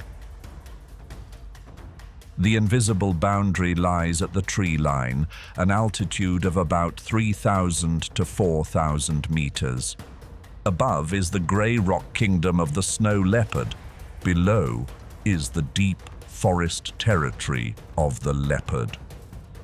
Although sharing the same Panthera bloodline, evolution has sculpted them in two distinct directions. The snow leopard has smoke-colored fur with rosettes, large and faint, helping them blend into the rough granite structure. Conversely, the leopard dons a brilliant golden coat with small black spots, simulating the dappled sunlight filtering through the forest canopy. The snow leopard's body is designed for balance and long leaps, while the leopard is the crystallization of pure muscular strength. They possess immensely developed neck and shoulder muscles. This is the necessary condition for them to drag prey weighing twice their body weight up a 10-meter-high tree. That is the high-altitude pantry tactic. By hanging the carcass on a tree branch, they protect a prize from ground robbers like dholes or Asiatic black bears. At this ecological border, climbing is the only way to keep food in the mouths of predators. Leopard and snow leopard, which species impressed you more? Please leave your choice in the comment section. Goodbye to the roof of the world, Himalayas. We cross the Pacific Ocean to arrive at the spine of South America. The Andes, the longest continental mountain range on the planet. In the local creed, this range is more than a mere physical divide. It is the chacana, the conduit binding the spiritual strata of the ancient Inca. It stretches 7,000 kilometers, slicing through the continent across 7 countries, creating the greatest natural rampart of the Western Hemisphere. Here, the terrain changes dramatically from the arid Atacama Desert to the eternal glaciers in Patagonia. And the problem of survival requires the most creative and bold solutions. The Ethiopian wolf chooses solitude to preserve wild dignity, but when night swallows the high peaks, another predator chooses the path of walking straight into the light of civilization. Spotted hyena, the most misunderstood creature of the dark continent. In pop culture, they are cowardly and sinister scavengers. But science paints a completely different portrait. This is the carnivore with the most complex social structure in Africa, second only to monkeys. They possess the most terrifying jaws in the mammalian world on land. Their bite force reaches 1,100 pounds per square inch, stronger than both lions and grizzly bears. They can crush the femur of a giraffe like snapping a dry twig. Anywhere else in Africa, their giggling laughter is the signal of the reaper. But in Harar Jugol, a 1,000-year-old city recognized as a UNESCO heritage site, every biological rule of fear is reversed. Here exists the world's strangest peace treaty between humans and beasts. Every night, when the city gates close, wild hyena clans from suburban caves quietly enter the small alleys. They come to meet old friends, the hyena men. This is a centuries-old tradition where humans hand-feed wild creatures. This relationship is a vital symbiosis. The people of Harar believe that hyenas have the ability to see and eat evil spirits, jinn. Scientifically, they are the city's biological sanitation system. The spotted hyena's stomach is a super incinerator. Their stomach acid is so strong it can destroy bones and dangerous pathogens like anthrax or cholera.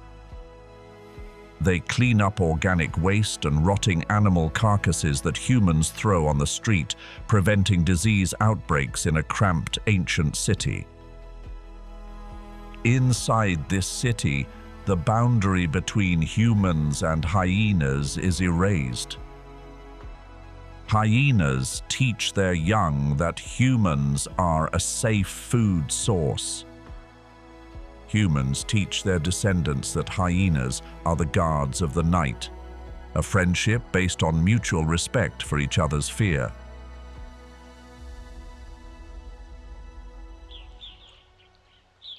Sharing the pasture with the gelada is the common jackal. According to the usual logic of the natural world, the appearance of a carnivore amidst a primate troop would trigger a red alert. But in Ethiopia, these two animals have a tacit agreement. The jackals come here to hunt things that the gelada accidentally wakes up. When a troop of hundreds of monkeys moves and turns over the thick vegetation carpet, they create small tremors on the ground. Small rodents and insects, especially the Arvicanthus grass rat, panic. They run out of their burrows to avoid being trampled by monkey feet, and that is exactly when the jackal strikes without needing to waste effort sniffing or digging. Science calls this tactic commensalism. The jackals utilize the monkey troop as giant beaters. The success rate of rat attacks increases from 25% when hunting alone to 67% when accompanying the monkey troop. But this peace agreement is very fragile. It relies on an immutable principle. The jackal is not allowed to look at the baby monkeys. Male geladas with 5-centimeter long fangs always observe every move of the companion. The jackal, with sharp intelligence, understands this limit well. They restrain the instinct to hunt large prey in exchange for an abundant and easy food source from the rats. They accept being a humble moocher rather than a chased-away enemy. On the Ethiopian highlands, sometimes the smartest way to hunt is not using strength, but knowing how to choose the right companion. When the first dawn touches the jagged basalt peaks, we encounter a creature so modest in appearance it is easily overlooked: rock hyrax. At first glance, they look no different from a guinea pig or an oversized chubby ground squirrel.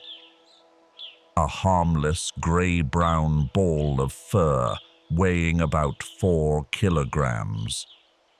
But this is the most spectacular trick in evolutionary history, genetically and anatomically speaking. The rock hyrax is the closest living cousin of the largest land animal on the planet, the African elephant. Don't let the size fool you. Look at the hidden anatomical details.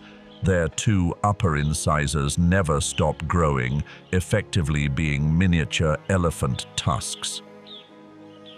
Their toenails are not sharp claws, but flat hooves identical to elephant nails. And the foot structure has elastic pads helping them adhere to cliffs, functioning exactly like the feet of the swamp giant. But carrying the royal blood of the elephant comes with a heavy price. The hyrax's metabolic system is terrible. They possess the least efficient thermoregulation mechanism in the mammalian world. Their body temperature fluctuates wildly with the ambient temperature, more like a reptile than a warm-blooded mammal. Cold nights at an altitude of 4,000 meters in Ethiopia drain their energy, sending their bodies into a stupor whenever the sun sets. Therefore, hyraxes are the most fervent sun worshippers.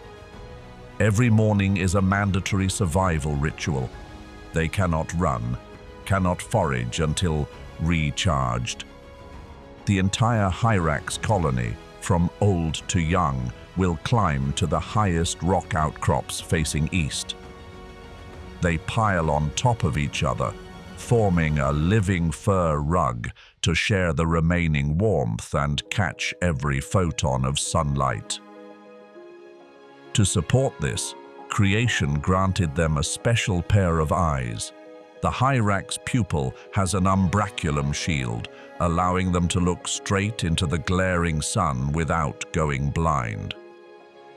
And when the body has heated up to the necessary level, the tiny elephant tusks begin the work of grazing.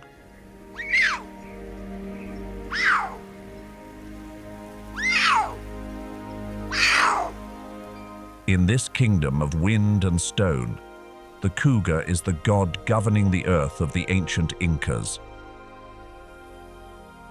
while modern science calls them the cliff dancers. That is an acknowledgement of an extraordinary biological design.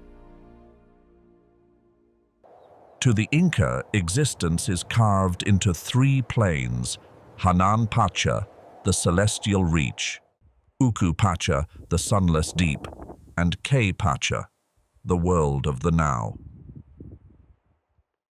Here, the cougar reigns as the sovereign force. Ancient Cusco was forged in the image of a cougar coiled to strike. To the bloodline of the high peaks, this predator is the emblem of relentless resolve and the power of the act. The cougar possesses hind legs significantly longer than the front legs. It turns their body into a perpetually compressed spring. This structure allows the cougar to perform a vertical jump up to 5.5 meters high. Their long jump length reaches up to 12 meters, enough to fly over the length of a large bus. Despite possessing the size of a heavy beast, taxonomically, the cougar still belongs to the small cat group. The hardened hyoid bone structure makes the cougar unable to roar like lions or tigers. Instead, they purr when happy, just like a tabby cat, or emit ear-piercing screams exactly like a woman screaming in the night. The spine-chilling sound that once made Western settlers believe the mountains were haunted. The cougar's cunning also lies in every footstep. They move with the direct registering technique. The hind foot is placed exactly in the position the front foot just left. This technique helps reduce the noise of breaking dry branches by half. Tracking them also becomes impossible because one cannot guess the size or number. A phantom that knows how to fly, knows how to turn invisible, and possesses the cry of a cat. That perfect preparation serves only a single purpose: the deadly pounce from the blind spot.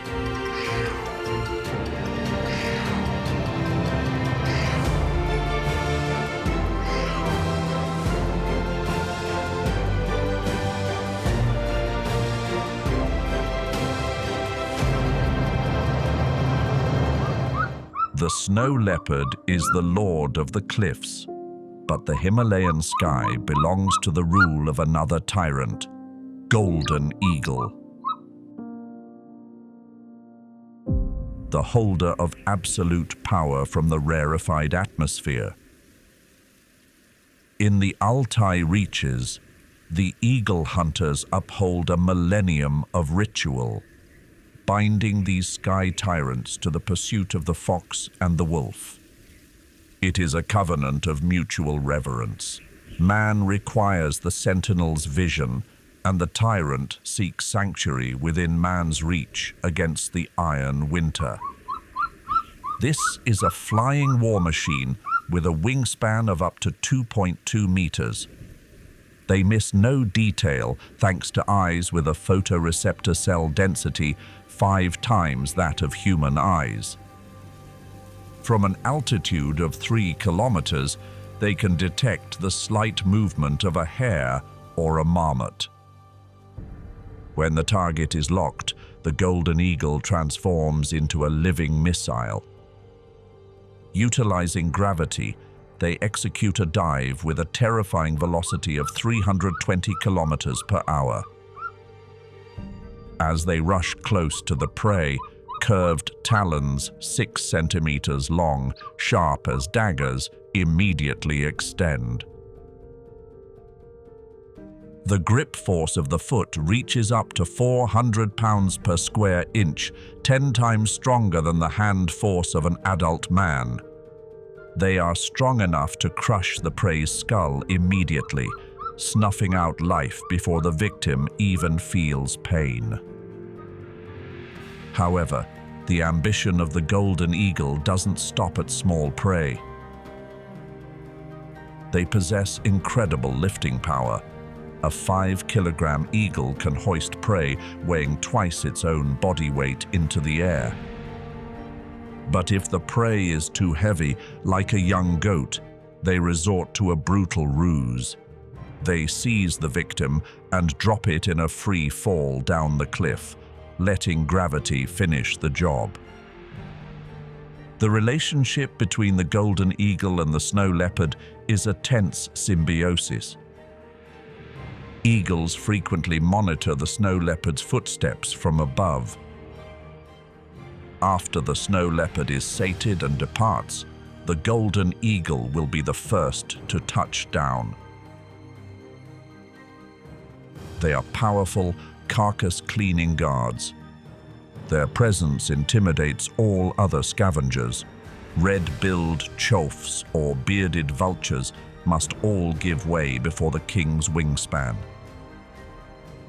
In the Himalayas, nothing is wasted, and the death of one is life for another. In Tibet, the bond between the golden eagle and the vulture transcends the simple hunger for the kill. These avian titans are revered as the sacred sentinels of the final rite, the sky burial.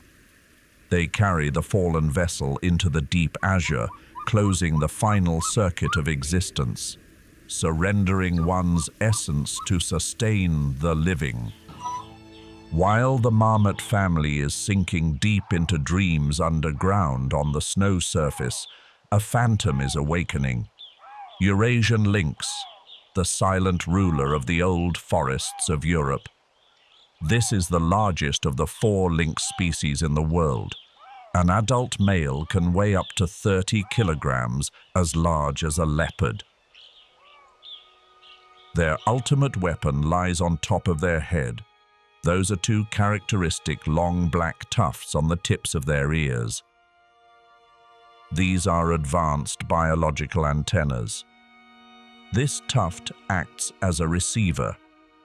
They help determine exact wind direction and amplify the smallest sound frequencies into the ear canal. And when combined with ears that can rotate 180 degrees independently, they form an ultrasonic hearing system. The Eurasian lynx can hear a heartbeat or the rustling footsteps of a field mouse from a distance of up to 60 meters. They can even locate prey moving underground beneath meters of snow. Their preferred targets are roe deer or chamois. However, prey 3 to 4 times their body size brings a troublesome problem. The predator cannot eat the entire prey at once, and in a forest full of thieves like bearded vultures or foxes, leaving food exposed is a stupid waste. The lynx performs food caching behavior. They drag the heavy carcass into wind-sheltered bushes using hind legs to scrape snow, leaves, and dry branches to cover the entire prey. The cold pile of snow suddenly becomes a natural refrigerator, both preserving the meat from decomposition and blocking the scent from spreading. The lynx will return to this cold storage over the next 5 to 7 days. They leisurely eat until only white bones remain. A solitary life, carefully calculated and completely invisible. That is why they are called the forest guardian, who never sleeps.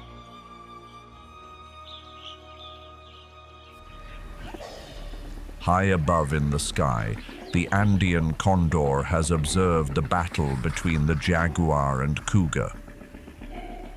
This is the heaviest flying bird on the planet. An adult male can reach a weight of 15 kilograms. A wingspan of 3.3 meters turns them into the greatest biological gliders.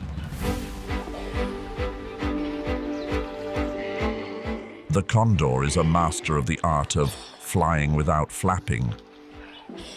They only flap their wings about 1% of the total flight time, mainly during takeoff or landing. 99% of the remaining time, condors glide on thermal columns. These are hot air currents rising from cliffs baked by the sun. They ride these invisible elevators, soaring hundreds of kilometers every day to search for food. They can fly continuously for 5 hours, covering a distance of 170 kilometers without flapping their wings even once. From an altitude of 5,500 meters, the condor's eyes scan every corner of the valley. They look for stillness, prey that has lain still under the cougar's claws. When the cougar is sated and abandons the guanaco carcass on the mountainside, that is when the condor lands. The condor's talons are blunt and straight, like chicken feet. They cannot grasp or kill anything. They are purely walking scavengers. But in return, they possess a hooked beak, powerful like bolt cutters. This beak is designed to tear open the thick skin of camels or cattle that smaller animals must give up on. The condor's characteristic bald head allows them to thrust deep into the bacteria-filled abdominal cavity of a corpse without worrying about dirtying feathers. The harsh ultraviolet rays on the Andean peaks will sterilize that bare skin, keeping them healthy throughout a lifespan of up to 70 years. In Andean culture, the condor is the messenger of the upper world, Hanan Pacha, the one who transforms rotting death into eternal life in the sky. An uncrowned king, ruling with patience and wings that cover the entire mountain range. The bloodlines of the Andes hold a truth. The condor is eternal. When the burden of seasons grows too heavy, the sentinel folds its wings and plunges from the peak into the sunless abyss to be forged anew. Goodbye to the love songs. We drift south, crossing the Mediterranean to reach the towering heart of the dark continent, the Ethiopian highlands, known to the world as the roof of Africa. This is the largest continuous mountain mass on the continent, a massive basalt fortress lifted by violent volcanic activity 30 million years ago. Its surface is torn apart by the Great Rift Valley, creating vertical cliffs thousands of meters deep and peaks touching the cloud layer. Here, the concept of a wild, sun-scorched Africa is completely overturned. There are no golden savannas, no migrating herds of lions or giraffes, only cold winds, fog, and absolute isolation. An island in the sky with a unique Afro-alpine ecosystem found nowhere else.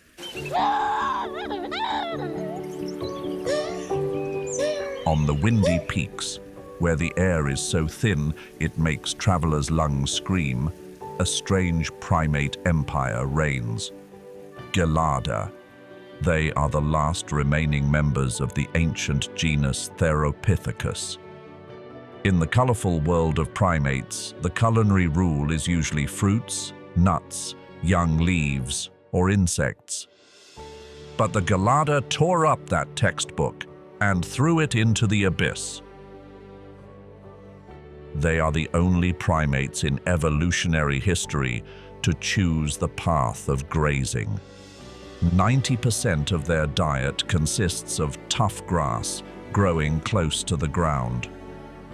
To exploit this poor energy source most efficiently, the Gelada developed an exclusive mode of locomotion.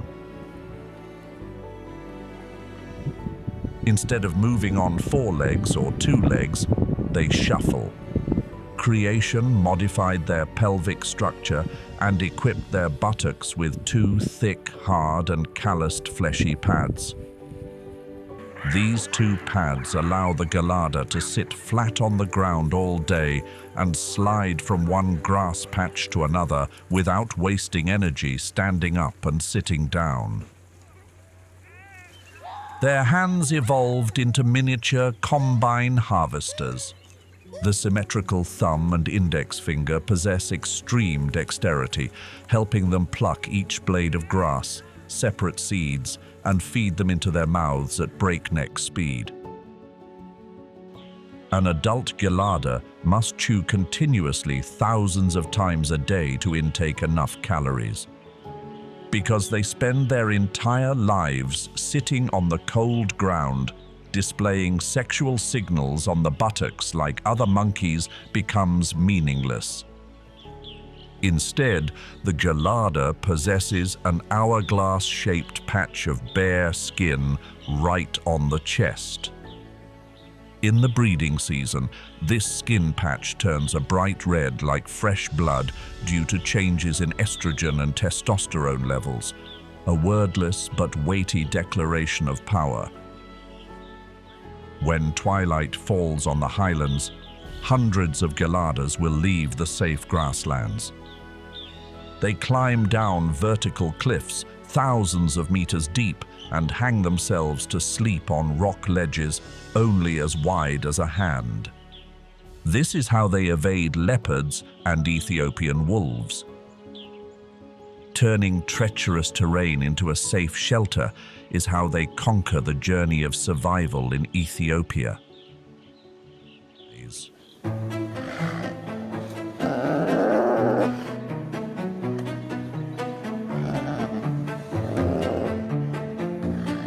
Snow leopard, the most mysterious cat on the planet, the holder of the key to survival at an altitude of 5,000 meters. Talented architects, living in the penthouse of the roof of the world, Everest. Many high-altitude tribes hold that the snow leopard is the vessel of high-ranking monks or divine guardians. The Dharmapala. Their solitude mirrors the existence of the hermits within their stone sanctuaries. It is whispered that when a snow leopard emerges from the mist, it is a portent of purification.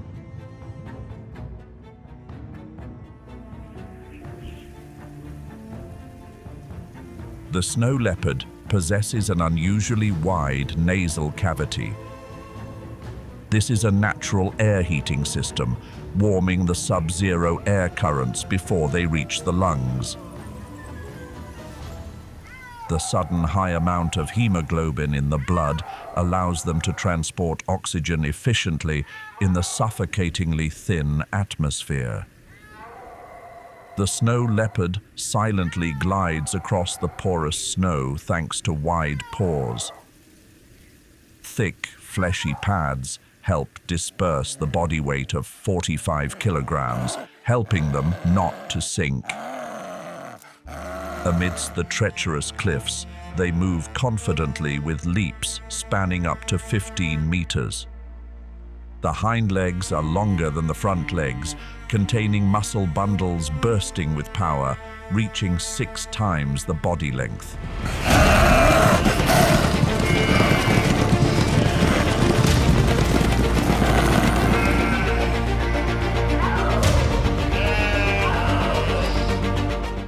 Hunting in the Himalayas equates to accepting risks on cliffs with a 60-degree slope. Gravity here is the #1 enemy, but the snow leopard has turned gravity into a weapon. Their shoulder bone structure and rib cage have evolved to endure tremendous impacts.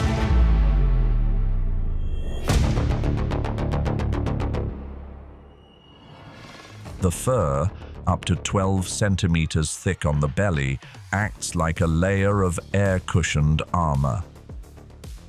They can survive free falls from a height of 100 meters while locking onto prey. Bones may ache, but the will to hunt never breaks.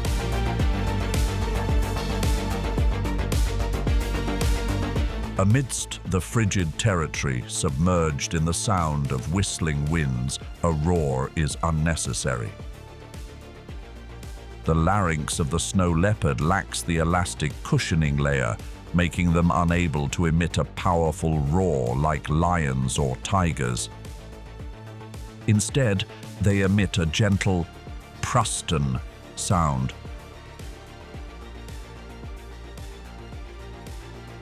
And that makes their prey ambushes become effective to a frightening degree. Yet, the ghost of the Himalaya faces a shadow more terminal than the winter's bite. As the tree line ascends with the warming of the earth, the leopard's ancient territory withers. They are forced into the periphery of man, heightening the friction between the wild and the settled.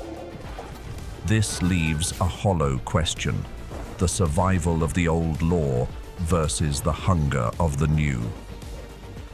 But the creed of ahimsa, the vow of non-harm, guards the spirit of the heights. Instead of retribution when a life is claimed from the herd, the souls of Ladakh offer it as a tithe to the wilderness, a quiet surrender to the unyielding cycle of the Great Wheel. The barrel was merely an elementary test of speed and endurance. The snow leopard's true opponent in the Himalayas belongs to a completely different class.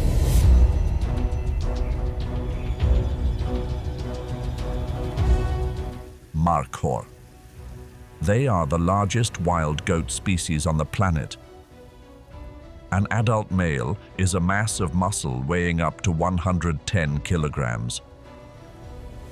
They possess magnificent spiral horns that can reach 1.6 meters in length, resembling a crown for the king of goats. The Markhor's regality is clearly displayed in its feeding habits. They reject the low-lying grasses.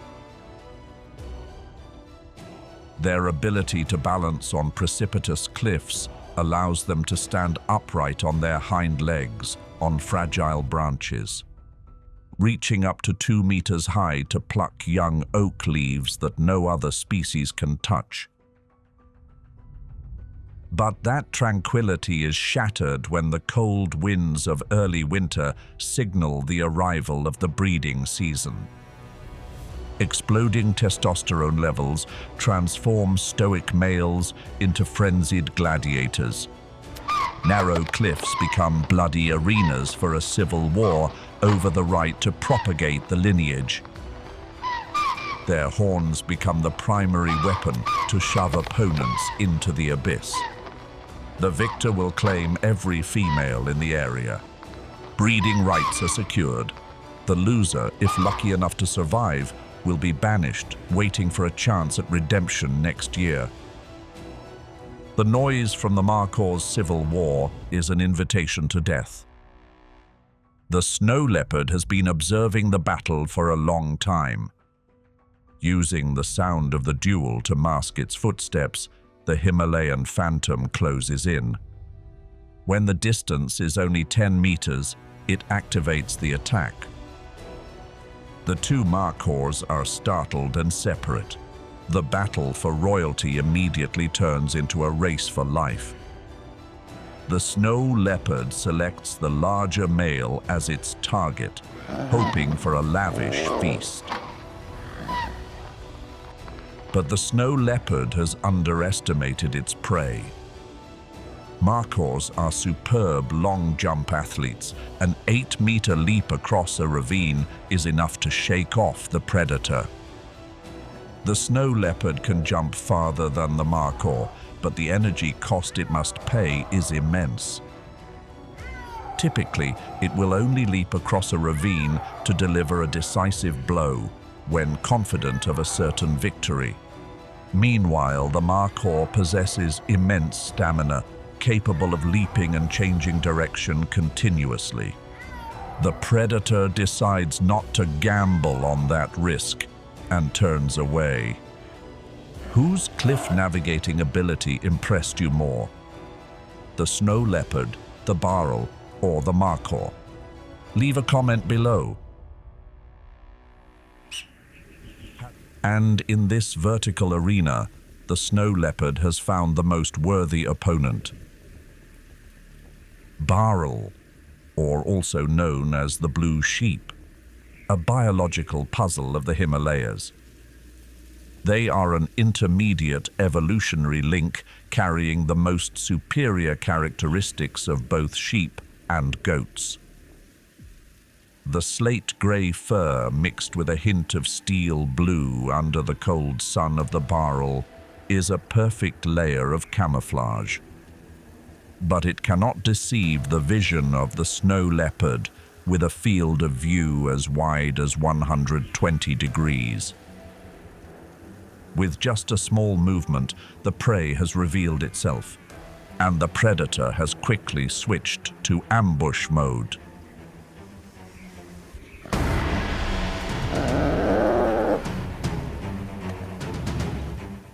The barrel adheres to an immutable principle of survival. They never stray more than 200 meters from the edge of the abyss. For other animal species, the abyss means death. But for the barrel, the abyss is a fortress. The hooves of the barrel are an engineering masterpiece. The outer rim is hard and sharp as a dagger, digging tightly into the smallest rock crevices. The inner fleshy pad is soft and elastic like rubber, acting as an anti-slip suction cup.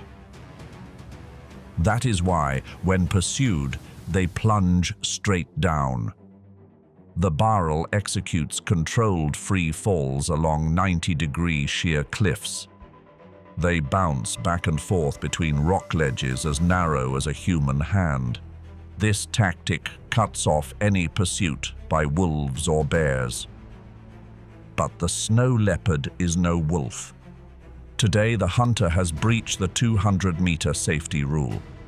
An unimaginable chase erupts on the cliff face.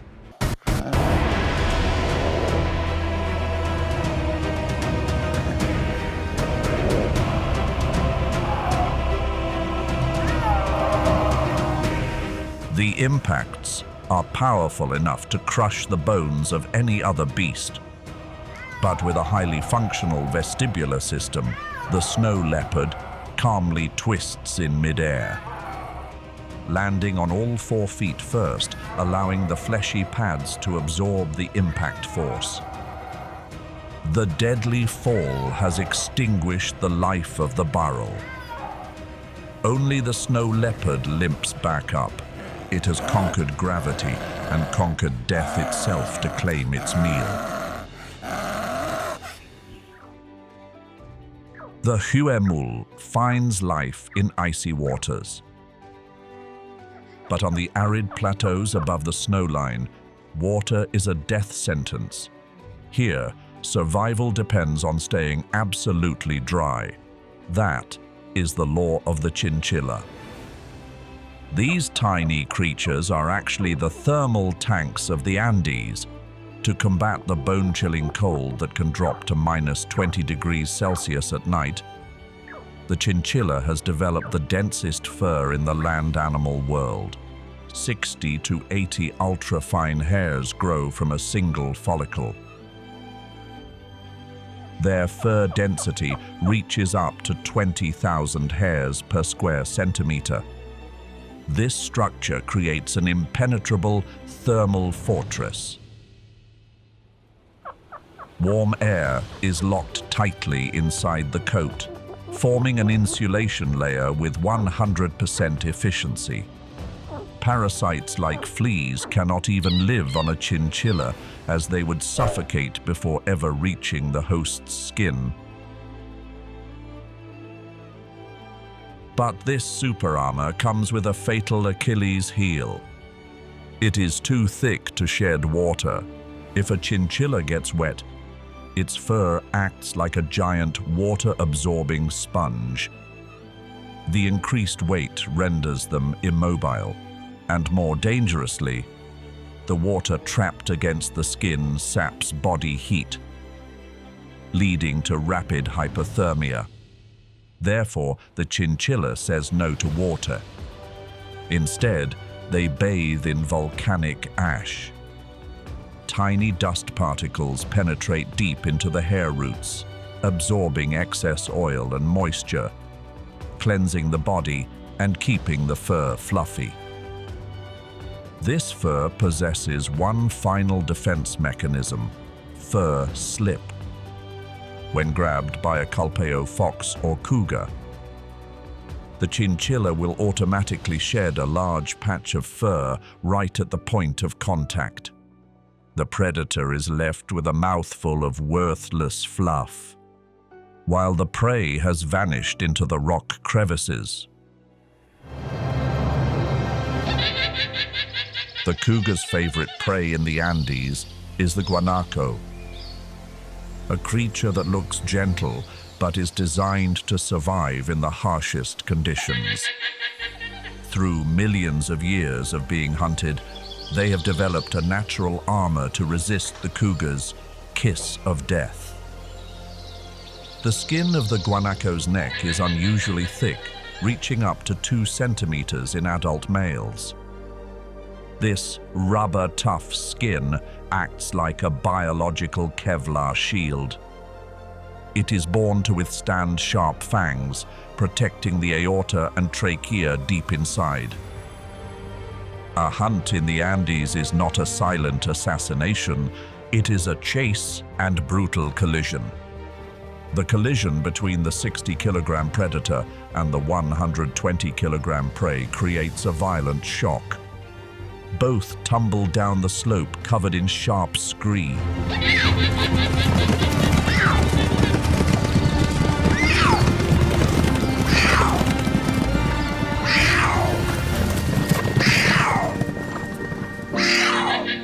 The cougar attempts to lock its jaws around the opponent's throat, but the guanaco thrashes violently, resolutely refusing the verdict of fate.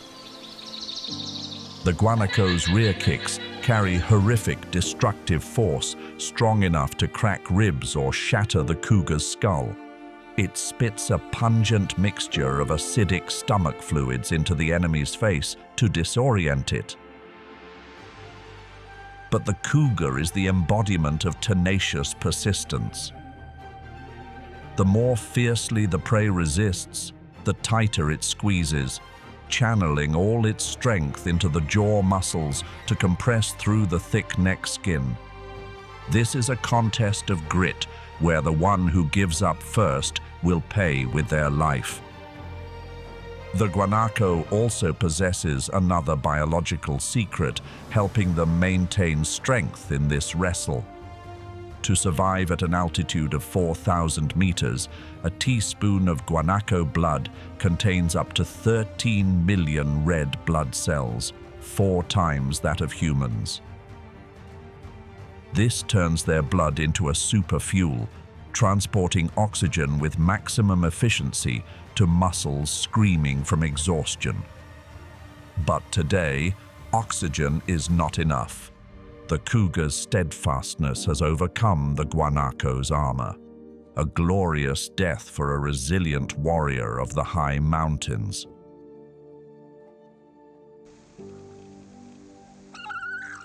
If guanacos are the armored tanks of the lower slopes, then at an altitude of 5,000 meters, another masterpiece of creation reigns: vicuña.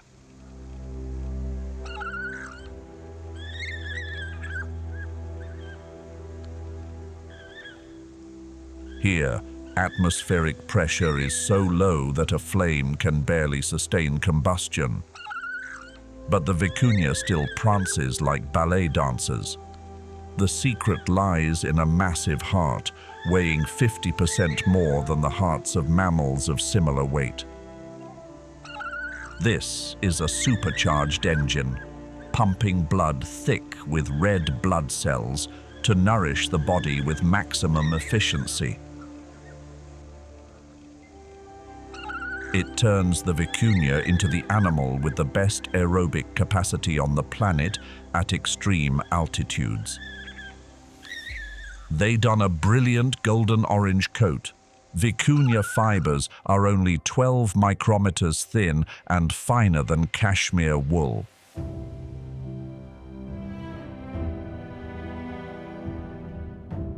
It is a super insulation layer, keeping the slender 45-kilogram body warm amidst sub-zero cold and stormy winds. In the era of the Great Dynasty, the vicuña's fleece was a mantle reserved solely for the bloodline of the sun. To this day, the Quechua regiment upholds the chacu, an ancient ritual of the harvest. They converge upon the herds, claiming the warmth of the wool before returning the creatures to the unyielding wild. This is the old covenant.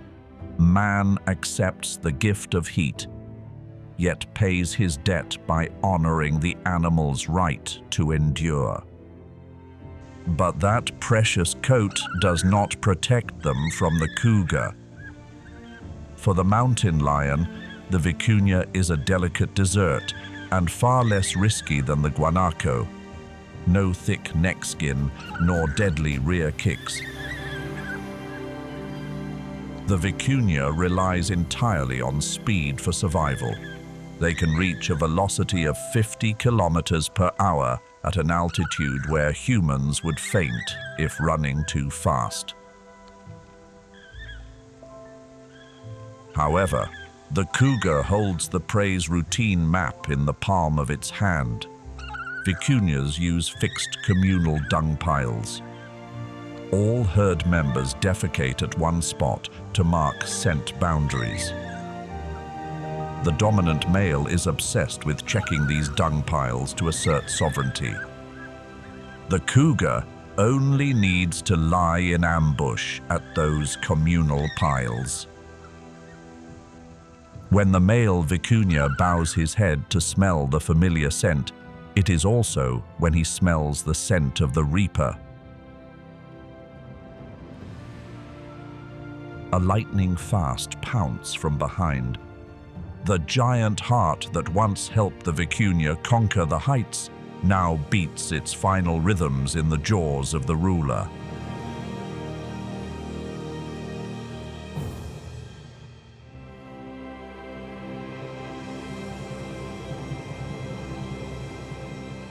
That is when they are most vulnerable to wolves and bears. But as soon as they sense danger, they immediately turn around and charge straight up the sheer cliff. They disappear into the clouds covering the precipitous cliffs where only they dare to tread.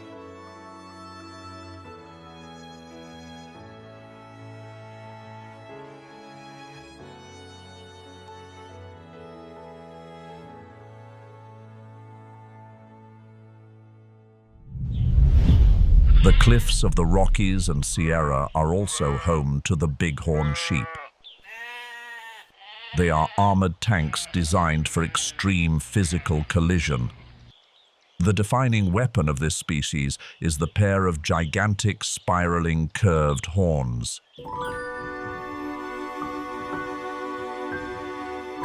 On an adult male, these horns can weigh up to 14 kilograms. Heavier than the entire rest of the skeletal system in the body combined. When autumn dyes the valleys gold, the hormone testosterone turns stoic males into ticking time bombs. The mating season, the rut, begins. No mercy, no feints. Two males rush at each other at velocities up to 40 kilometers per hour. The moment of impact creates a terrifying sound echoing up to 1 kilometer in the thin, high-altitude air. The force, measured at the point of contact, reaches up to 3,400 newtons. But the bighorn sheep simply shakes its head and steps back to prepare for the next round. The secret of this immortality lies deep inside the skull. Biological engineers call it the honeycomb structure. Their skull consists of 2 layers of hard bone sandwiching a complex layer of porous, spongy bone.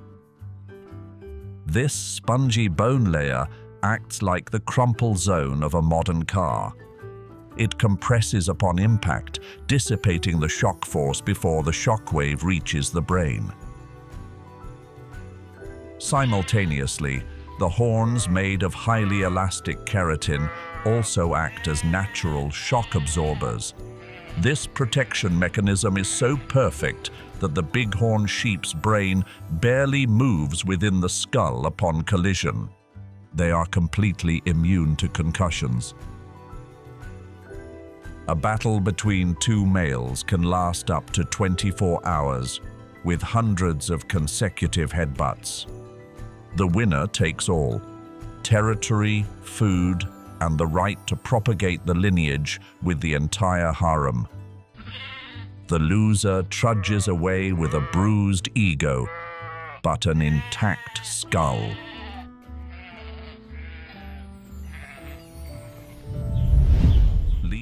The pronghorn's strides inadvertently brush past the darkest canyons of the Rockies. That is the territory of the wolverine. They are also called skunk bear, due to the pungent scent gland smell.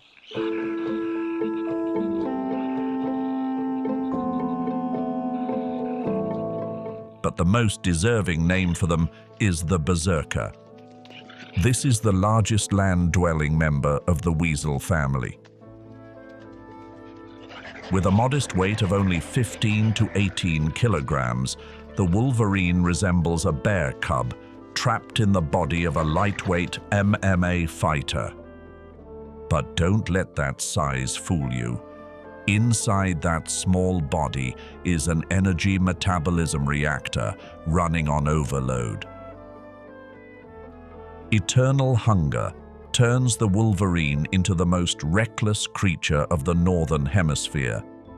They are ready to rush in to steal prey from a crowded grey wolf pack or a grizzly bear weighing 300 kilograms.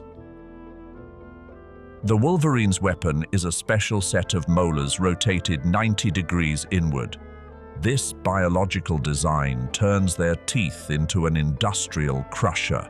They can chew through the hardest thigh bones of a moose or tear apart frozen meat at -20 degrees Celsius.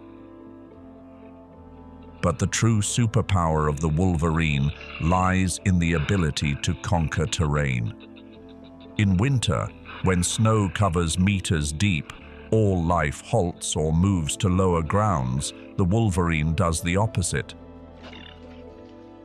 They possess unusually wide paws relative to their body, acting as natural snowshoes. This allows them to run on porous snow without sinking and climb high. Wolverines frequently climb up vertical avalanche chutes.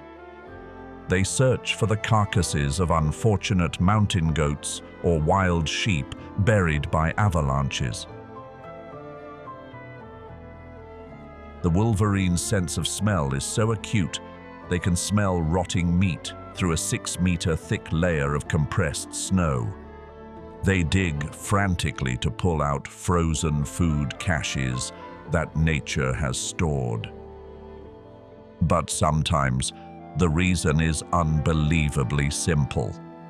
They climb over vertical cliffs just to take a shortcut.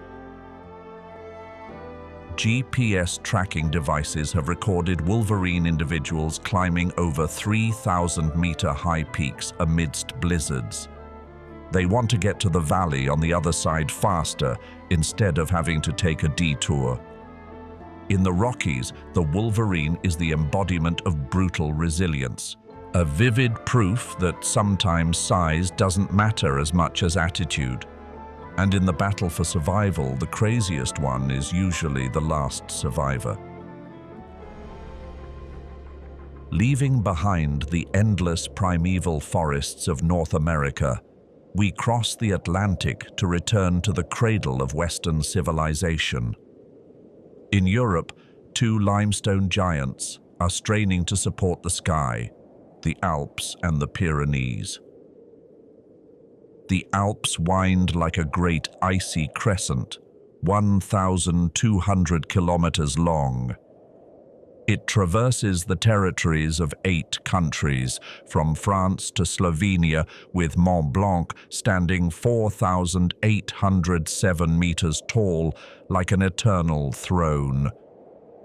It is dubbed the Water Tower of Europe, the source of vital rivers like the Rhine or the Danube. To the southwest, the Pyrenees rise as a natural granite wall dividing France and Spain. These are not pristine wildernesses devoid of humans. This is a cramped arena where wildlife is forced to fight for every meter of survival right next to bustling ski resorts.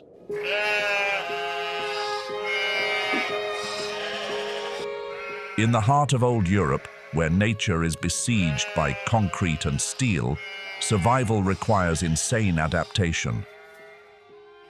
And the alpine ibex are the craziest of all. Once hunted down to fewer than 100 individuals in Gran Paradiso in the 19th century, today they have returned with over 50,000 strong. But population explosion comes with a nutritional crisis. High-altitude grass and herbs provide enough energy, but are severely lacking in salt. Essential minerals needed to maintain nervous system function and develop skeletons as well as giant horns 1 meter long. This mineral thirst has driven the alpine ibex to the most bizarre behavior in the animal world. They seek out human colossi like the Cingino Dam in Italy, a giant concrete wall 50 meters high, standing nearly 90 degrees vertical. To humans, this is a death wall requiring specialized climbing gear. To the alpine ibex, this is a buffet table. They nonchalantly walk on the vertical face, defying gravity, defying the dizzying heights. The secret of this magic lies in their feet. The ibex's hooves are split, able to move independently to clamp onto tiny protruding ridges. The soft soles transform into vacuum suction cups, creating absolute friction on slippery concrete surfaces. They cling to rock holes just a few centimeters wide. They even stand on rusty bolt heads protruding from the dam body. The dam's concrete over time releases salts called saltpeter and calcium that seep to the surface. The patchy white streaks on the dam body are white gold for this herbivore. The ibex uses its rough tongue to lick these precious salt crystals clean. The sight of an entire herd of ibex hanging suspended on the dam wall makes anyone watching hold their breath. A slight slip, a sudden gust of wind, and the price paid is life itself. But mineral hunger has completely overridden fear. This is brutal proof of the law of survival. When the natural environment no longer provides enough nutrients, animals are forced to turn human artificial structures into part of the wild ecosystem. In the Alps, the boundary between nature and civilization has been erased by the footsteps of the ibex. Chamois glide on snow to escape death. But in these mountains, there are those who eagerly await death to happen. The bearded vulture is one of them. Unlike common vultures that fight for rotting flesh, they live on a diet that is 90% bone. They find carcasses already stripped clean of meat by wolves or eagles and pick up giant thigh bones weighing up to 4 kilograms. Then they fly up to an altitude of 150 meters and drop them in a free fall onto sharp rocks below. Gravity does the work of teeth. The impact shatters the hard calcium shell. The rich bone marrow source, containing calories many times higher than lean meat, is exposed. For bone fragments that are too small, the bearded vulture will swallow them whole. Their stomach is a pool of concentrated acid with a pH approximating 1.0, strong enough to dissolve an entire cow hoof within 24 hours. But what makes the bearded vulture a legend of the Alps lies in its appearance of a fire phoenix. Jet black wings contrast with a chest burning with orange red. That red is makeup, taken from mud puddles rich in iron oxide in damp limestone niches. There, they perform the mud bathing ritual. They roll, rubbing meticulously to dye each white feather into the rusty color of blood and fire. This is a rare and unique cosmetic use behavior in the animal world. Scientists believe color is a declaration of power. The more red there is, the higher the social status. A bird with plumage blazing red like fire proves it knows the terrain like the back of its hand. It knows exactly where the secret iron mineral sources are. And more importantly, it has enough time and excess energy for beauty instead of struggling to find food. In the Alps, bearded vultures are aristocrats donning royal cloaks woven from mud and pride.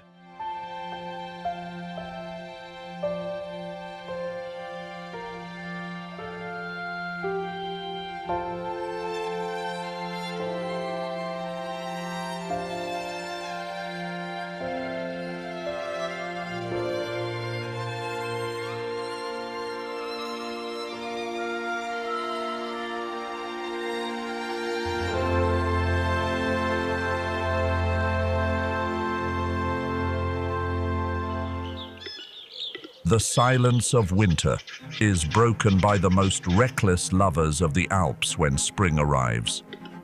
Western capercaillie. They are the largest member of the grouse family, with males weighing up to 4 kilograms. At collective performance grounds called leks, males gather to participate in the harshest beauty and music contest in nature. They fan their tails into a giant fan shape, stretch their necks to the sky, and begin the song of destiny. The capercaillie's song is a strange sequence of sounds, ending with a hissing sequence, lasting about 3 seconds. It is during these 3 short seconds of climax that they fall into a state of extreme ecstasy. Blood pressure rushes to the bird's head enormously, and simultaneously tensed jaw muscles compress the outer ear canal tightly. They become temporarily deaf. In that moment, the world around the western capercaillie disappears. They do not hear the footsteps of a stalking fox or the snapping of branches by humans. In fact, in the past, hunters called this bird the deaf chicken. They exploited exactly those 3 blind seconds to get close. If the bird stops singing, they immediately regain their acute hearing and fly away.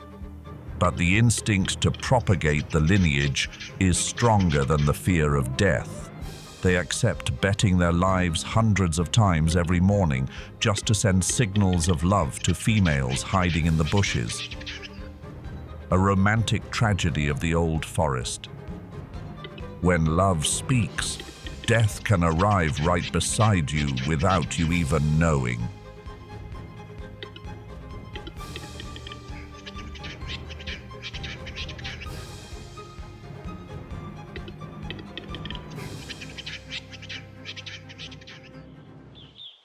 Unlike the common jackal, the Ethiopian wolf needs no allies to survive. This is the rarest wild dog on the planet, with a global population estimated at under 500 adult individuals remaining. They are standing on the brink of extinction, more fragile than tigers or black rhinos. The Ethiopian wolf is an anomaly of the Canidae family. They live in packs to protect territory and maintain the lineage. But when the sun rises, they separate.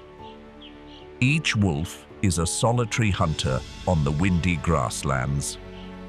The reason for this solitude lies in the size of the prey. Their main food is the big-headed mole rat. A prey weighing a few hundred grams is not enough to share with the whole pack. Therefore, the Ethiopian wolf must work alone. Their hunting technique is a meditation session amidst nature. They walk slowly and then freeze. They can stand still like stone statues for hours in front of a burrow entrance. Every sense is focused on the flexible, rotating ears. They are listening for the scratching sound of soil or the heartbeat of the rat under the thick earth layer. This is a battle of wits between the hunter's patience and the hunted's vigilance. When the audio signal confirms the prey's location, the wolf executes a jump following a perfect parabolic trajectory. The body arches in the air, shifting all weight to the two front legs. The impact of the two paws on the ground breaks the burrow roof, simultaneously pinning the prey before it can retreat deep into the darkness. The Ethiopian wolf is the most specialized carnivore in Africa. Evolution has turned them into perfect rat-hunting machines, but that very specialization is killing them. As habitats shrink and diseases like rabies from domestic animals run rampant, the red messengers of the highlands are gradually disappearing into the mist of history.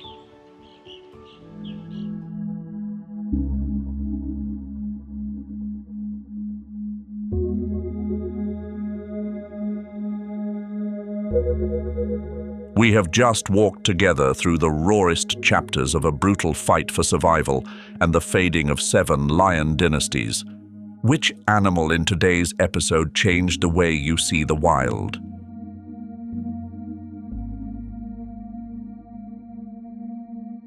Was it the imprisoned ghost of the Barbary emperor behind iron bars, or the mountain kings of Ethiopia with their strange craft of digging for prey?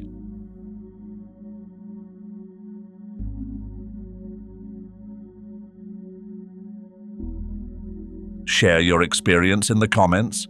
Your understanding is the truest tribute to these wild animals.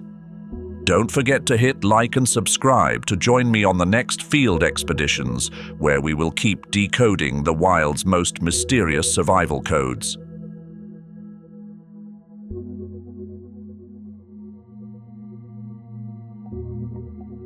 And if you want to explore more wild animals, continue with Win or Die, full episode. The Deadliest Battles for Survival, or Lion Attack, the Mapogo Battle for Survival.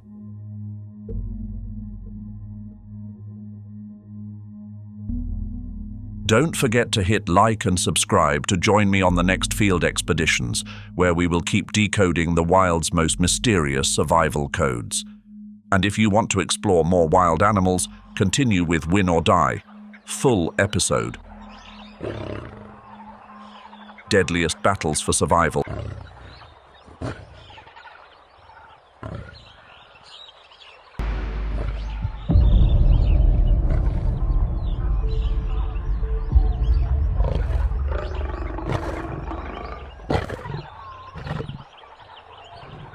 A nomadic male lion is a creature of freedom,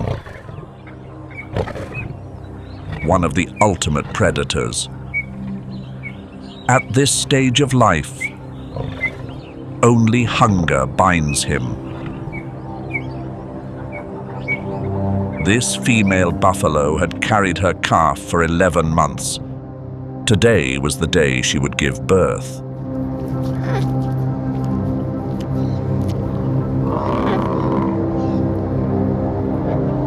It was still the end of the rainy season, when the grass remained thick enough to feed her and shelter the newborn.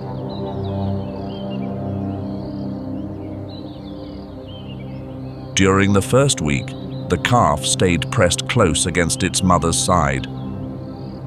But today, another presence was waiting with them.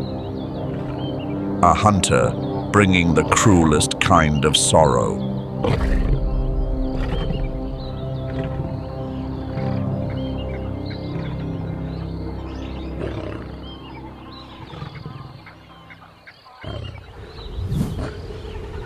Ruaha, Tanzania. This is not the savanna you have seen in every African documentary before. Not the flat Serengeti, nor the lush Okavango. Ruaha sits in the transition zone between two branches of the East African Rift Valley. Its Miombo woodland has a rhythm. During the dry season, it strips away the animal's protection slowly and deliberately. First the blades of grass, then the water. And at the heart of it all, the great Ruaha River. It flows from the northern Iringa highlands, crossing 475 kilometers of cracked earth, nurturing millions of creatures before emptying into Lake Nyasa to the south.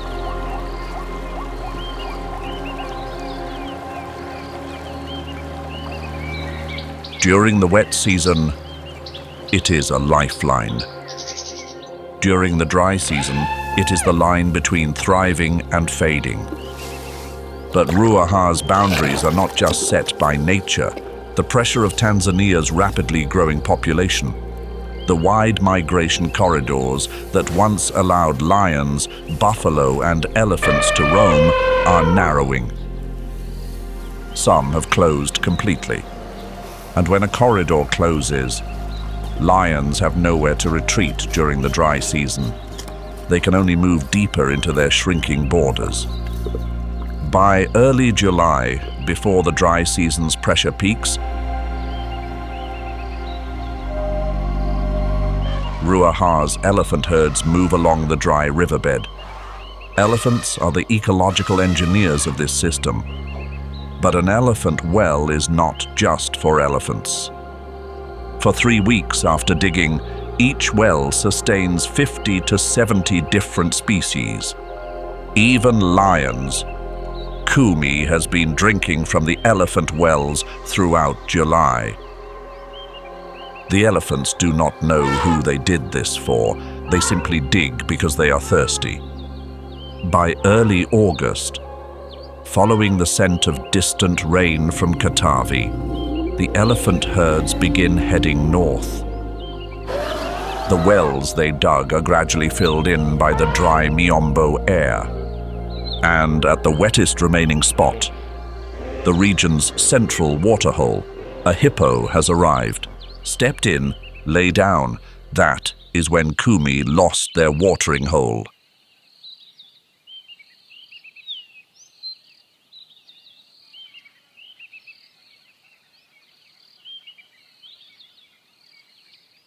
August daytime temperatures climb to 38, sometimes 40 degrees. At night, they drop to 14. The dry air feels like it could snap. Last night, in the eastern acacia forest, a leopard passed through. Quietly. Alone.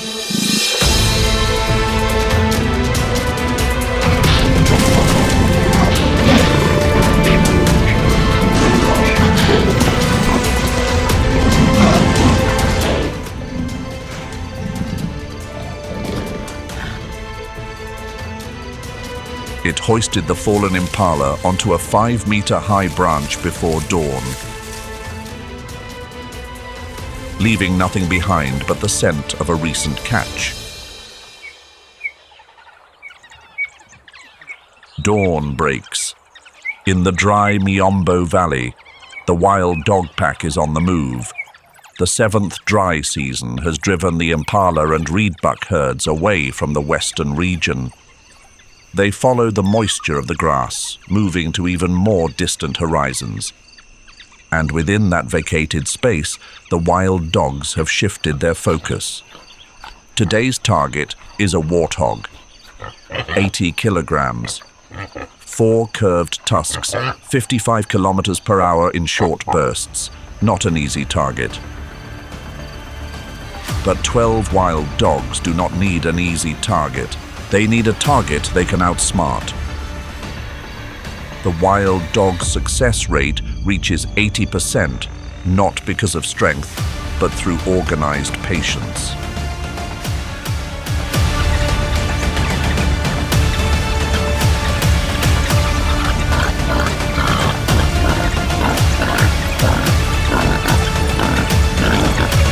The warthog goes down within 4 minutes, but the wild dog pack does not eat slowly. They know, along with the scent of blood and chaos, hungry lions will catch the scent within 3 kilometers. They eat as if racing against the clock before an uninvited arrival.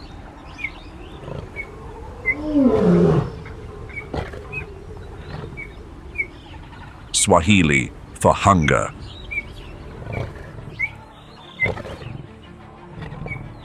"12 of them, led by a single male. From a chaser of young calves, he has risen to head a pride. But to understand Nyar, you need to understand this species' territorial logic. A lion pride does not roam randomly. Each pride claims a core area ranging from 20 to 400 square kilometers, depending on prey density. That core is built around 2 things: a stable water source and the prey's migration corridor. In Ruaha, the 3 largest water sources shape 3 prides. Njar, the eastern riverbank, a hub for buffalo and impala. Mondonia, the northern acacia forest, home to giraffes. Kumi, the central waterhole, the open plains. 3 zones, 3 sets of claims. During the wet season, the borders between them are clear enough for all 3 to coexist. But in the 7th dry season, when water shrinks to a single point, all bets are off, and those borders collapse. At dawn, Njar approaches the Cape Buffalo herd on the eastern riverbank. About 200 of them moving to their morning watering hole. Njar tries to single out a young calf.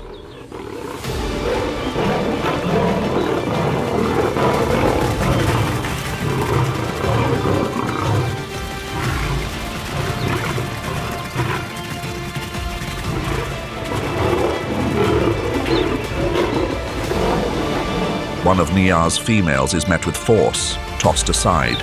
Nyar retreats. But before the dust settles, Nyar spots what only the hungry have the patience to notice. An older buffalo is losing steam, falling behind the herd. Its right leg is limping.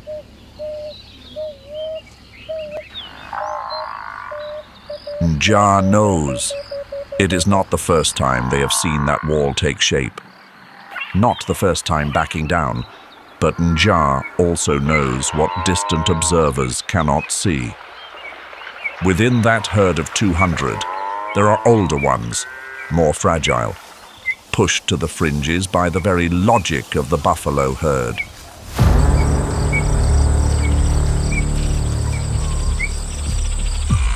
Cape buffalo have a complex social structure. The main herd is not led by the largest male.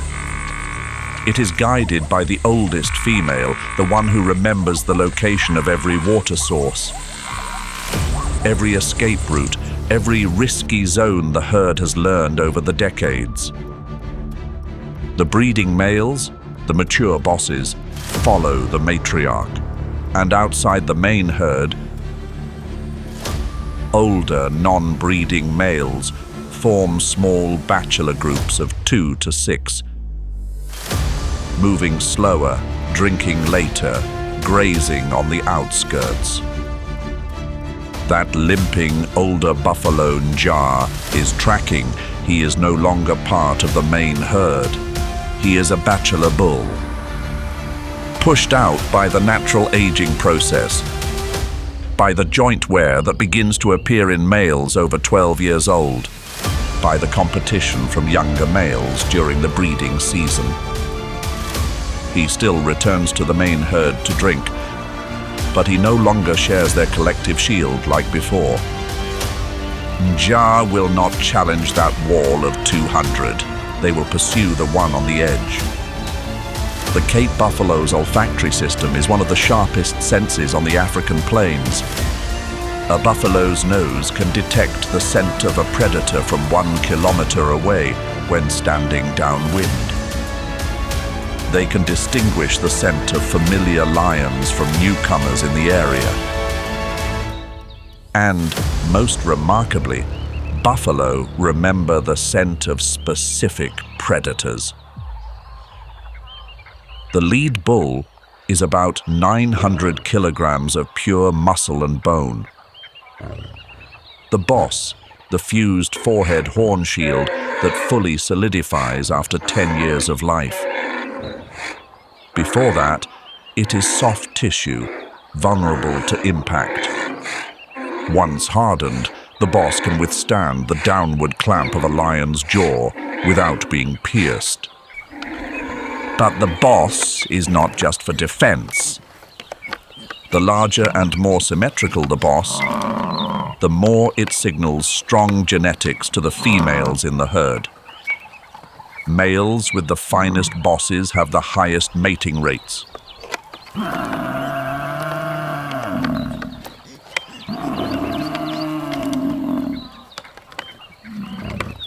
A buffalo boss's charge reaches 57 kilometers per hour. The impact force is enough to shatter bone and fracture skulls. A lone male buffalo can send an entire pride of lions up a tree and keep them there for 2 straight hours. The heavy moniker Black Shadow does not come from their color. It comes from the outcomes of those direct encounters. The injury rate for lions during every clash with a large buffalo herd is 30 to 50%, not because of a single encounter, because when one is pursued, the buffalo herd does not flee. They turn around, a collective counter-advance. But Njaa knows the one thing the buffalo cannot hide.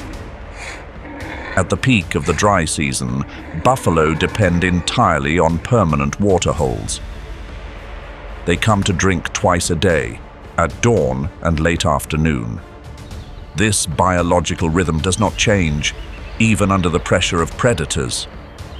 And that limping bachelor bull, with his aching joints and slow pace, will arrive later, stay longer, and leave last. That is what Njaa, after many seasons at this very river, has figured out. 4 hours of waiting is not blind patience. This is knowledge accumulated across generations. Njaa, you have seen that wall of steel. Yet you hold your ground. That is why you are hungry. And it is also why you are still alive. As the dust settles, the older buffalo is falling behind. His right leg is limping. Njaa lies down in the nearest shade and begins to wait.